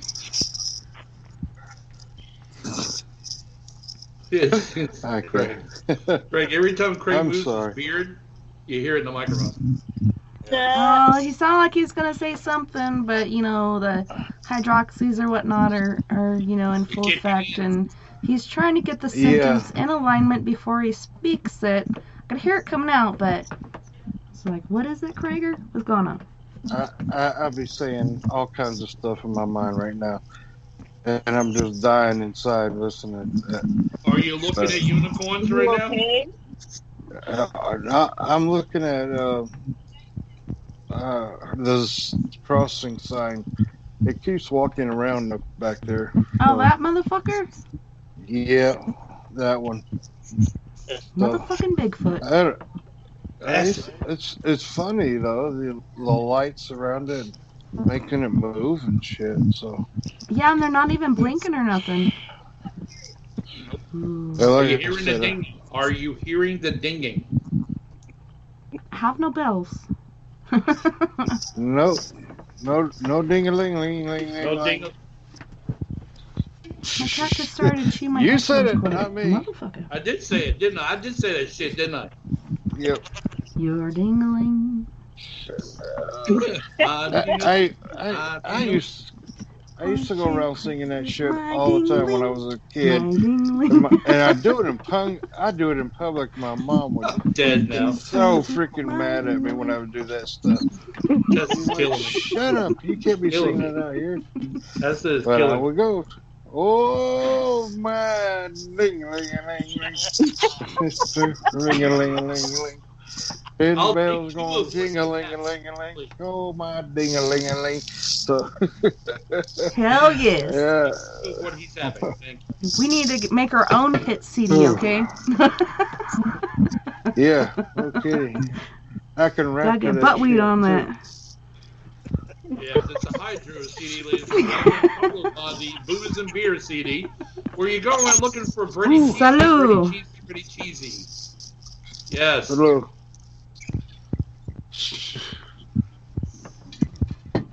And it's Lagana. Yeah, whatever you said. And stuff. Woo! Yeehaw. Yeah. Location. Investigate for sure before you die, like a bucket list location. Do you see that fly just land on my nose? Motherfucker. I'm gonna kill you next time. So, you said it was a fly on your nose? Yeah, just landed on my nose and flew away. Sneaky bastard. Okay, answer cut it. Cheryl's question. I think one of the places that I would love to go is Trans-Allegheny, in Pennsylvania, or West Virginia, wherever it's West Virginia. I go there. I want to go there, but I also think I've been to St. Augustine's, just touristy trap stuff like that. But the old fort that's right there on the ocean, that place would be one of the coolest places I could think to go to. Because it would. You gotta make sure you get a good camera. Yeah. And multiples. And lots of batteries. Mm-hmm. Oh, yeah. Definitely. Oh, that's my two hot spots I'd like to go to. What about you? Not to mention having about you, vacation down in Jason? Florida. I think my two, probably my top two spots would be number one. I really want to go to Bobby Mackey. Oh, I are you just wanting an attachment where you never really sleep? I don't know what it is. I think it's my country roots, I believe, sort of like, because I don't know. It's just I feel drawn there for some reason. I don't know why. I always wanted to go visit, but that's probably my number one. And my second one is, and I know Craig has experience driving through here, but I really want to go to Gettysburg.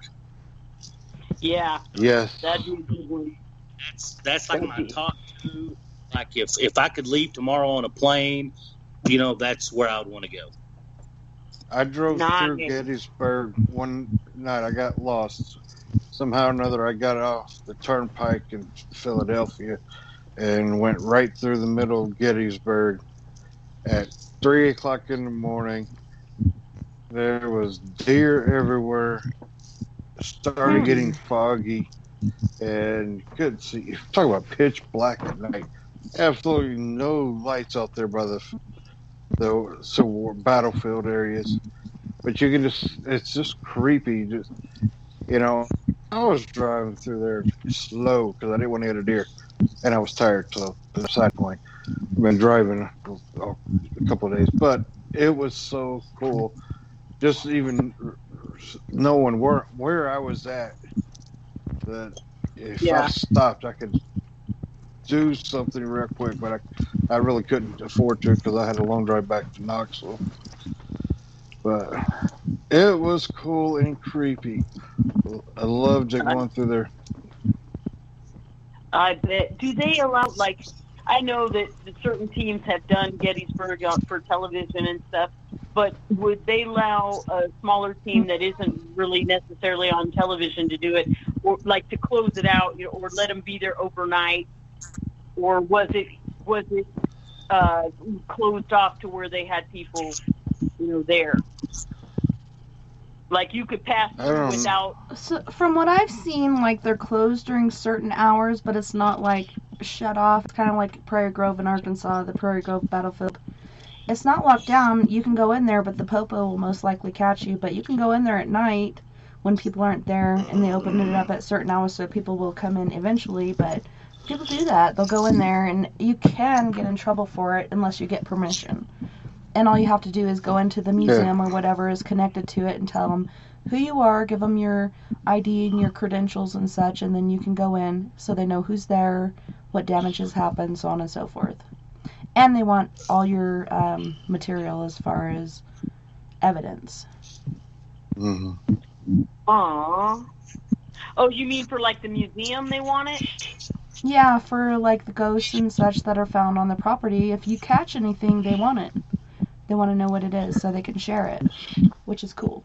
Okay, well that's easy enough. I mean, I'd be happy to share if I got footage there. Yeah, okay. What about you, Richard? My two, Craig already touched on it. I was in St. Augustine back in September, and they had the fort, which is called Castillo de San Marcos, closed. But yeah, I mean, walking around the area, whoa. I'd like to get in that place. And then Eastern State Penitentiary. Nice. And there is one more that I don't know if anybody's even heard of. It's called Kings Park Mental Hospital in New York, Long Island, and Kings Park, Long Island. It's crazy. It's 7 buildings that closed. Patients used to scream from the windows. Uh-huh. Yeah, I want to go. Yeah, Nice you know, road trip. I find in my experiences that hospitals have amazing graveyards. I love graveyards. I love being in graveyards late at night. I don't know why. I know I'm weird, but I feel like they're more peaceful than hospitals. Even hospitals that are open this day and age with patients and people running through. There is so much energy. I can't handle being in hospitals. Well, I Does mean, anybody else hospitals. get overwhelmed in hospitals? Yeah, hospitals are one of those kind of things you never go in there for anything really good ever, except for having a baby. And even that's yeah. right? And if you So have you leave at gifted home that kids, trauma and energy. don't take them in there. They'll have anxiety and different crazy things happening because people are trying to touch them, touch their head or touch their legs or whatever. I did an investigation at a hospital in Lincoln County, Tennessee. Oh my God! Is that Lincoln County Memorial Hospital? Because that's where I had my first daughter. It's the one that's in Fayetteville, Tennessee. Yep. It's the old one, not I the lived new like one. 5 blocks away from there. That place, it was crazy. I was in there having my kid, and I had to be induced because all my kids are Klingons. So I'm sitting there waiting for the Pitocin or whatever the fuck it is to kick in, and I'm hearing these women screaming, so I keep like dinging my nurse collar button. I'm like, are they okay? Like, what's going on? She's like, what are you talking about? I'm like, I hear these women screaming like they're giving birth and things are going really bad. She's like, hun, you're the only one here right now in this ward.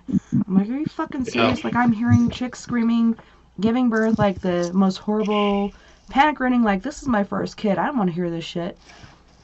Nobody else is there. It was insane. That place is condemned now. They condemned it not too long ago. Probably right after I had my kid. Well, yeah. I mean, that was in 99. November 12th, 1999. It was closed, but the roof leaked so bad they closed it down. But the funny thing is that I had we filmed there. It was the last show that we did of our web series called Hunting the Unknown Truth, and it was the last show we did for that series. And we had over 1 million views on that show, and I had a really good field director. And he wanted to try a sound experiment where he had downloaded and burned to a CD all of these hospital noises. Oh my God. And we were on the 3rd floor of that hospital. Buckle down tight and suck up your assholes because it's about to get real hairy. Well, he played the CD and it went for about 12 minutes. Oy. And then I could hear him press the off button. And that music, those sounds literally played in that hospital for about another 30 seconds. Wow. And then something grabbed my arm. So, yeah. Yeah. Wow. That place is crazy. But they closed it now. You can't go in there anymore legally. Yeah, I had an experience like that in Pettigrew, Arkansas.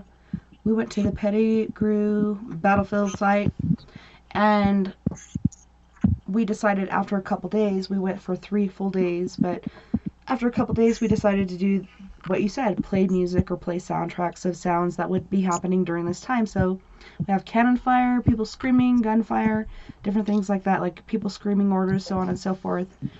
All of a sudden, because all my kids are gifted, my daughter Nova was like, Mom, can we just go home right now? Can we go home? I'm really freaked out right now. Can we go home? And I was like, what's going on? She's like, I saw this soldier run right by the side of the car, and then he jumped into the trees, and it's really freaking me out. And I'm like, don't be afraid. Like, we're all going to be ghosts someday or whatnot. And she's like, I'm not afraid of what I saw. I'm afraid of what I felt, because she was feeling what he felt. That panic of, like, I have to dive in here. I'm going to die. Yeah. So we left, and I actually left my EMF antenna there. Came back later and got it a couple hours later. Luckily, it was still there. But that was insane. Like, once you do something like that, that they can interact with and associate with, it triggers so much activity. It's amazing. Oh, yeah. We also discovered that not all Civil War soldiers wore blue and gray. There were different places, like here in Pettigrew, Arkansas, or where we were at the point, not here, I'm in Colorado, but they wore these squash-colored uniforms with gold embellishments. They were a different offshoot of the whole war, so different people wore different uniforms. At first I thought, when my daughter saw this ghost running up the stairs, it was a ranger, because of the khaki color. But it turned out when we went to the museum the next day, because we did get busted by the cops, we had to go and fill out the paperwork and such, and we saw this uniform, squash colored, with gold embellishments. I'm like, holy fucking shit, dude. I was totally that guy. Wow. That's amazing. I love that kind of stuff. What about I mean, how do you talk to them about their abilities? I'm just as honest with them as possible, like telling them my different experiences and how I dealt with it in ways I've protected myself and ways I've learned to, and just being honest instead of saying, oh, it don't exist, just go to sleep, nothing's happening, like my grandparents would do. I'm honest with them and tell them what to do. You can build the friction between your hands, imagine a little ball of light, make it bigger and bigger and bigger until it envelops you, or, do grounding, take your shoes off, go outside. So many different things that you can and need to do. But yeah, just be honest and open about it. This shit is really happening. It's not fictitious. Right. I'm so glad that you do that for them, because a lot of do what you said. They shut them down. And then they're not open to the experiences anymore. Most kids, when they see spirit at a young age, they naturally grow out of it around 7. That's why they don't have the little imaginary friends anymore. Or if parents tell them, oh, it's not real, then they can even grow out of it sooner. You know what I mean? But the kids that are going to stay gifted are the ones that are not afraid, they accept what's going on, and we do owe it to them to be as honest as possible, in a gentle way to tell them, So I'm glad you do that for them, because, my grandma pulled me aside when I was like 5, and she told me, well, when they come to you, all you have to do is tell them you're afraid that they need to leave. And so she knew before I knew that this was going to be happening,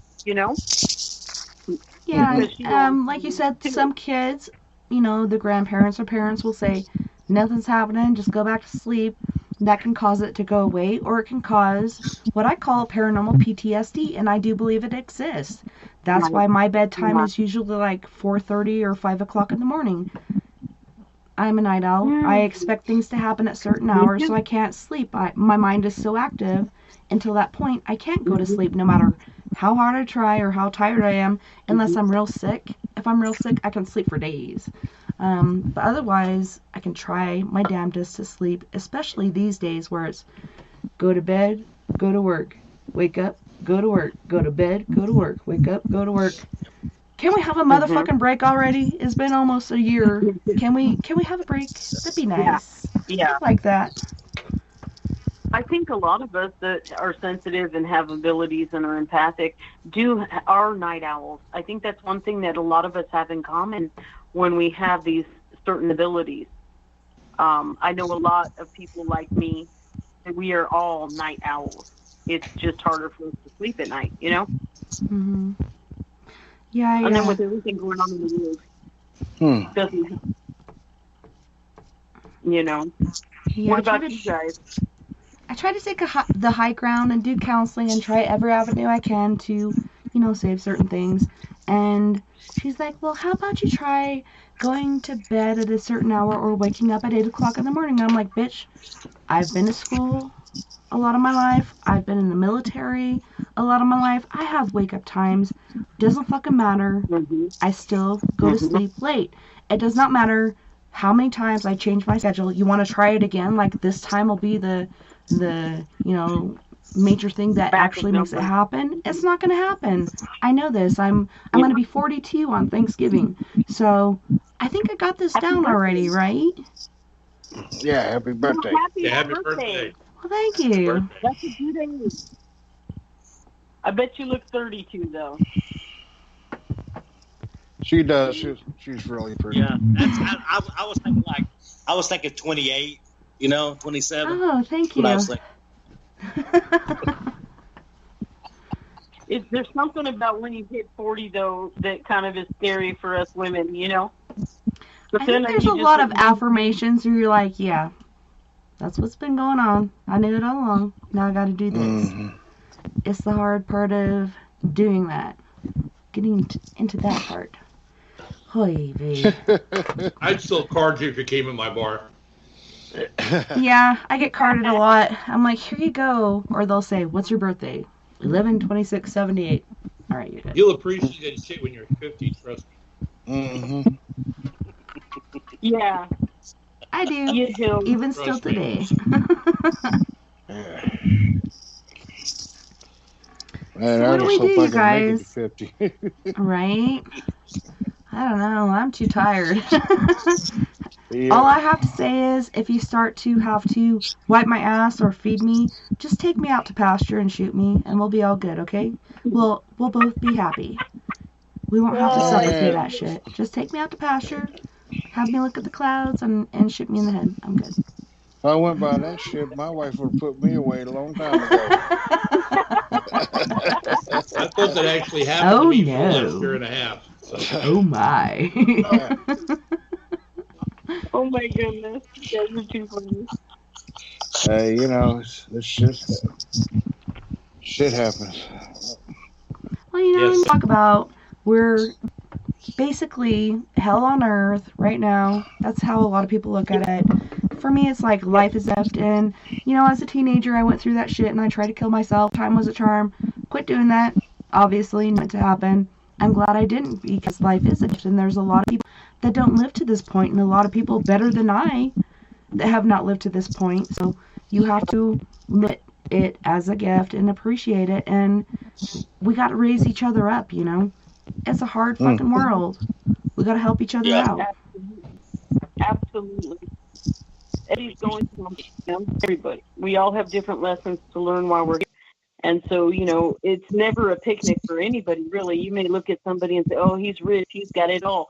Well, maybe he doesn't. Maybe he's severely depressed, Money can't buy happiness, so we'll have lessons to learn when we're here. But it can buy you a boat. I'm glad you're here. More money, more problems. But yeah, that's Buy you a boat. You're exactly right. It can buy you a truck to pull it. It can buy you a 110 Yeti with the cold Coors Light in it. Oh my God. You're bad. Okay, that's your friend. That's your brother right there, Jason. That's your brother. I'm just saying, I'll call him as a friend. I'll own him as a buddy. But you got to own that man as your brother. I'm just saying. Just understand it. Hey, it's all good, though. It could be a brother from another mother, a sister from another mister. You never know. And for me, I lost my mom. She was killed by a drunk driver when I was 5, almost 6. My dad went downhill and got into drugs, and I was basically abandoned and put out to my granny's house in Arkansas in the middle of fucking Egypt, and expected to live and thrive there. And that's where a lot of my paranormal experiences were. That's where I saw the devil and what I used to call kobolds, but they're more like little goblin gremlin little motherfuckers. Like, I've seen so many different things and experienced so many things. And I knew who the devil was when I saw him, even though I was only like 6 years old. I knew who the fuck that was. You can feel it. You can feel evil. You can feel light. You know who that is. And people are like, how do you know you weren't dreaming? I know I was not dreaming because I almost peed my pants right then. Yeah. What that my dad told me to say, because I used to have night all the time, and I think it was a past life experience on this swaying iron bar on a crane. And I could see the clouds below me, and the clouds would part, and I could see the little tiny cars and the even little tinier people. And then all of a sudden, this gust would come, and I'd fall off this beam and go closer and closer and closer. And as soon as I'd almost hit the crack of the sidewalk, I'd wake up. Past life experience. Used to be building the, I think, tower thingies, but since the age of 5, almost 6 to the age of 7, almost 8, reoccurring every night fucking dream. Yeah, that was a past life. And I was filling dreams, and I try, it's just a dream, let it go. Don't feel that, where it feels like it's a boat, and you're all up in here. Boy, I hate that feeling. So when I'm in a dream, I'm like, let it go, let it go. Yeah, and that's a lot of for us too. And I say this, but in the paranormal world, a lot of us go through a lot of the similar things, but we never necessarily talk about it because it's kind of that unspoken, bond or whatever. Mm-hmm. But if we were, and I know, and I speak this to you, I'm all the time, I'm that person where, and I think it's just how I'm made, but I've always put people before myself, or I've always been very, very giving. And I had to learn to quit doing it to the point where I didn't exist anymore, You get to that point where, who am I? What am I doing? And you have nothing. You're kind of at the pit. You have to learn how to do that and reinvigorate yourself. You can't just keep wasting yourself away and expect something to happen over here, because it's not going to. You got to get that feed, too. You can't be the only one. That's the hard part. Yeah. We're caretakers. How do you do that? Yeah. And that's where a lot of us, too, we need to really, and I've heard this so much here in the past year and a half, and I put up stuff on Facebook about it and this and that, but, we really, really, really, the ones that are, and I say this, but the ones that are truly in it for the right reasons really need to start helping each other. We really need to start looking out for each other. We really need to start, checking on each other and making sure, that we're good, because, we all have, the days, the weeks, whatever, but empathic, gifted, whatever, And draining. Different things and parasites and shit will attach to you because they see this different thing going on. Yeah. And you can trust in people and think you can trust in this person. They turn out to be the evilest, wickedest person in the world. AKA Caden and Listen, what they fucking went through. It's fucking insane what people are doing. And it's like, do people not... I know a lot of people, since they took prayer and the Bible and other things out of schools, do not believe in God or other things like that. A lot of people these days don't really believe in anything except for TV and whatever else is right in front of their face, which is, to me, is really scary. Like, where the fuck are we going? I'm scared. Yeah. And that's a lot of stuff within what we deal with on a daily basis. A lot of people don't get it. They have the blinders on and they don't see it.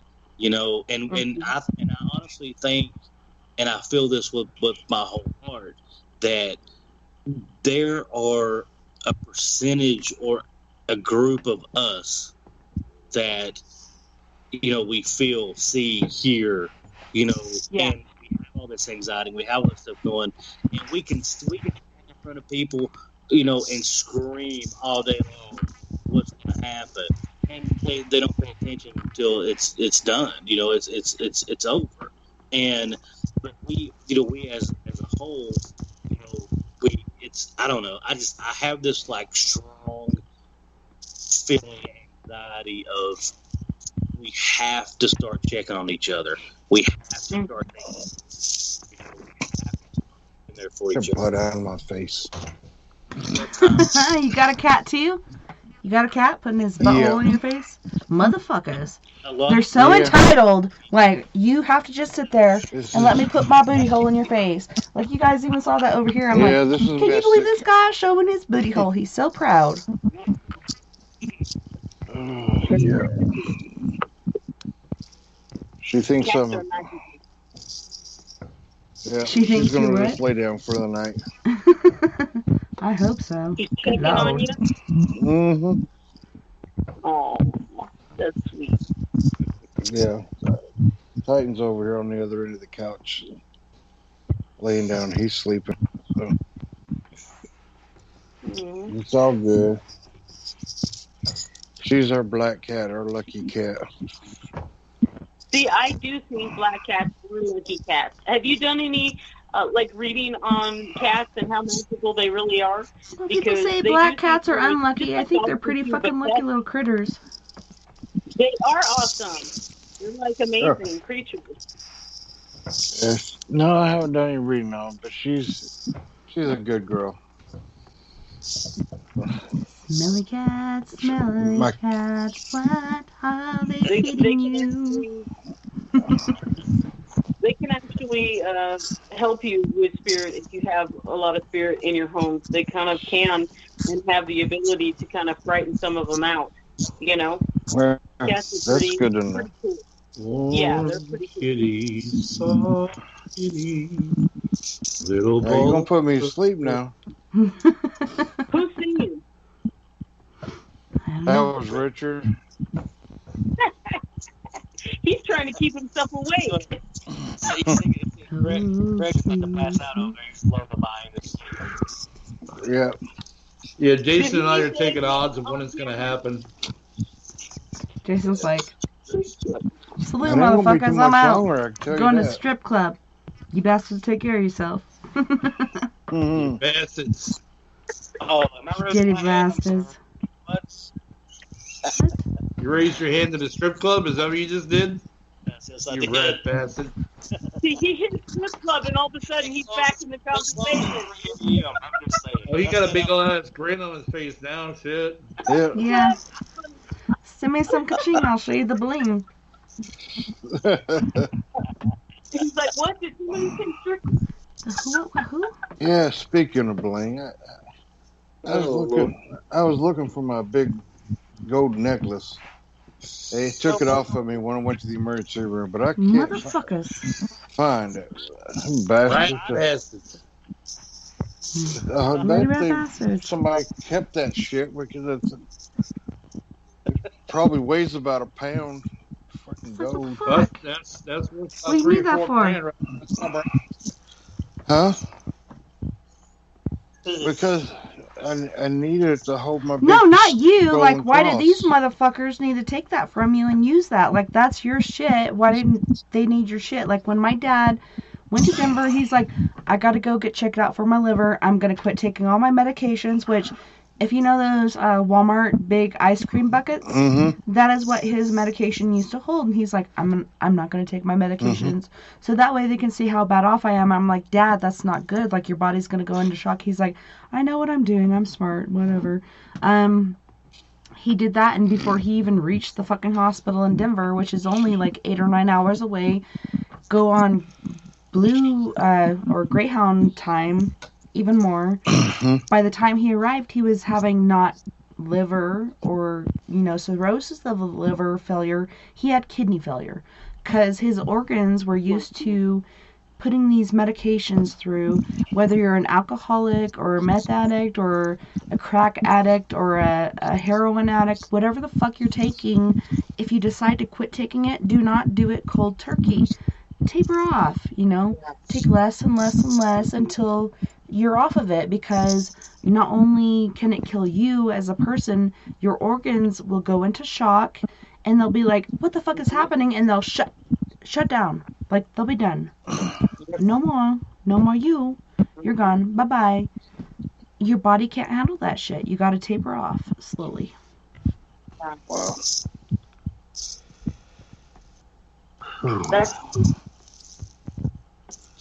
Boy. I see Jason in 2 windows. Jason, 2 windows.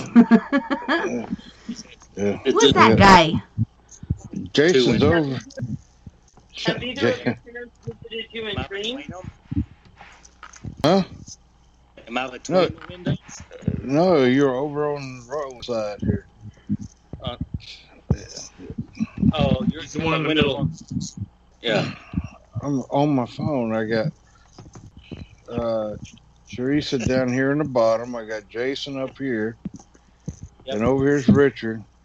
Yep. And every now and then you slip down over here on Richard's side and What? It's what they're telling you? Like, what? what? In the butt. I'll have 2 of what he's having, please. All 3 of those. Thank you. Dose. Good day. I said good day. Double dose. I want it. This mozzarella is just not strong enough. Dab. I feel so bad for Craig right now. I'm like going back. Okay, back when you broke your foot off and you thought you broke your back, but it was really your foot hanging off the back of your leg, and you're like, what the fuck, trying to reconnect it and shit. But yeah, I actually went a couple weeks longer than I was supposed to for my physical therapy, but that shit was insane. Rods, pins, screws, tightrope, Ooh. human or cadaver putty, I think they call it, cadaver putty. So it not only has like this clay prospect, but it has cadaver bones ground into it, so it'll collude to your bones. Fucking creepy. Should I rename my ankle? I don't know. Well, Are you saying there's dead people inside of you? There yeah, is, in my my left ankle. Yeah. I've got 2 cadaver ligaments in my right foot. And I broke my right tibia and fibia. But I've had 5 surgeries on my right ankle. That's how you get a haunted body. That's how you get a haunted body. Attachment? Much? Yeah, it's attached. That's for damn sure. It ain't There's going your anywhere. fucking attachments right there. Yeah. Now with this thing, man, I'll be glad. I read an article yesterday about a woman who lost her husband to suicide, and the guy who got his heart, she ended up marrying him years later. The guy who got He'll always have his heart. And then he killed himself exactly 3 years later, the same way her husband killed. Well, that's fishy. Talk about curse, bitch. That's crazy. Better recognize. That is. Cereal. Something's a little shady right there now. You definitely don't want to be number 3 in that. No. Yeah. Like, That doesn't Black look Widow quite like shit the going other. on there, man. I don't know. Something smells a little fishy. Yep. I'm not even going to start with that. I'm just gonna let that go. Nope. I can't even touch that with a 10-foot pole over here now. But wouldn't you? No. I'm a little too knitted afraid to do something like that. Oh, we have a vaginal perspective in our limelights. Little professional perspective in that bullshit like that, yeah. Oh man. Oh. So let's see. Let's get back into crazy stuff here. Is there any questions that any of our listeners not want to ask one of us or all of us in the chat room there, Teresa? Tessa. Teresa. Johnny. Here's Johnny. Where's the toilet paper? Well, I haven't had any questions for a while, but for me, like, okay, so Craig, you are very, like, mind stimulating. Like, you're thinking of every sort of perspective that could make sense, like why these sounds are doing these things or so on and so forth. Has there ever been a point in paranormal investigation where you're like, there's no fucking way I can do this, like, scientifically, this actually happened spiritually, right? I don't know. Yeah. Yeah, I mean, there has been times, and just flat out, you can't argue with what the evidence has given me. I mean, you can ask Jason. I'm very skeptical of things. I got to see it, feel it, or hear it myself before I believe it. Yeah, that's very healthy. And that's what keeps the balance between Jason and I, because I try to keep the level head and not let things overexcite me. But at the same time, I do know. I mean, there's times we go into someone. Where was that? Biltmore.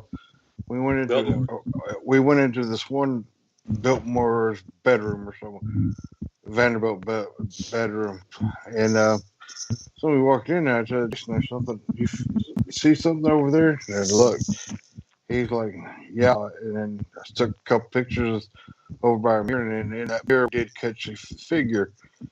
It was the only place in that whole house that both of us felt that. And actually caught something in pictures. And believe me, I took like 130 pictures or more.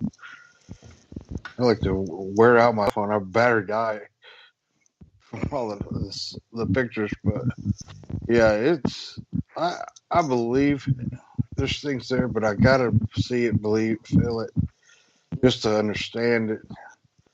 But I think that if it keeps you grounded in a way. I mean, I can't empathically don't know anything. Do I have a good intuition and gut feeling about things? Yeah, but I can't say I'm psychic in any way. other than I get a feeling every now and then. And I get lucky.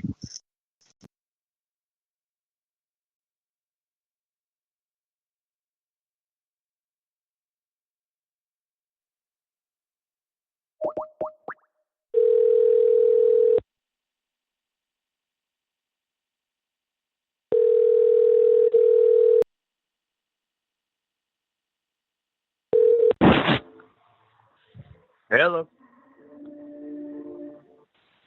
How you doing?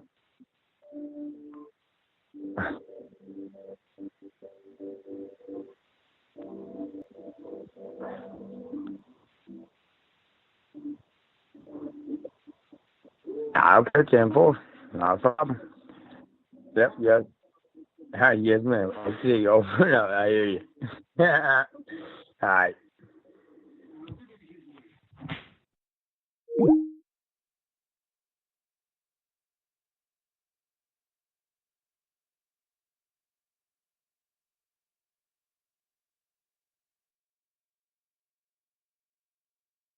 Nah, because there's no energy. I can feel the energy, and so it's just a blurry picture to me, you know. And if my own pictures aren't crystal clear that we see them, I just get rid of them, you know. Yeah. Because I want Welcome back, Tessa.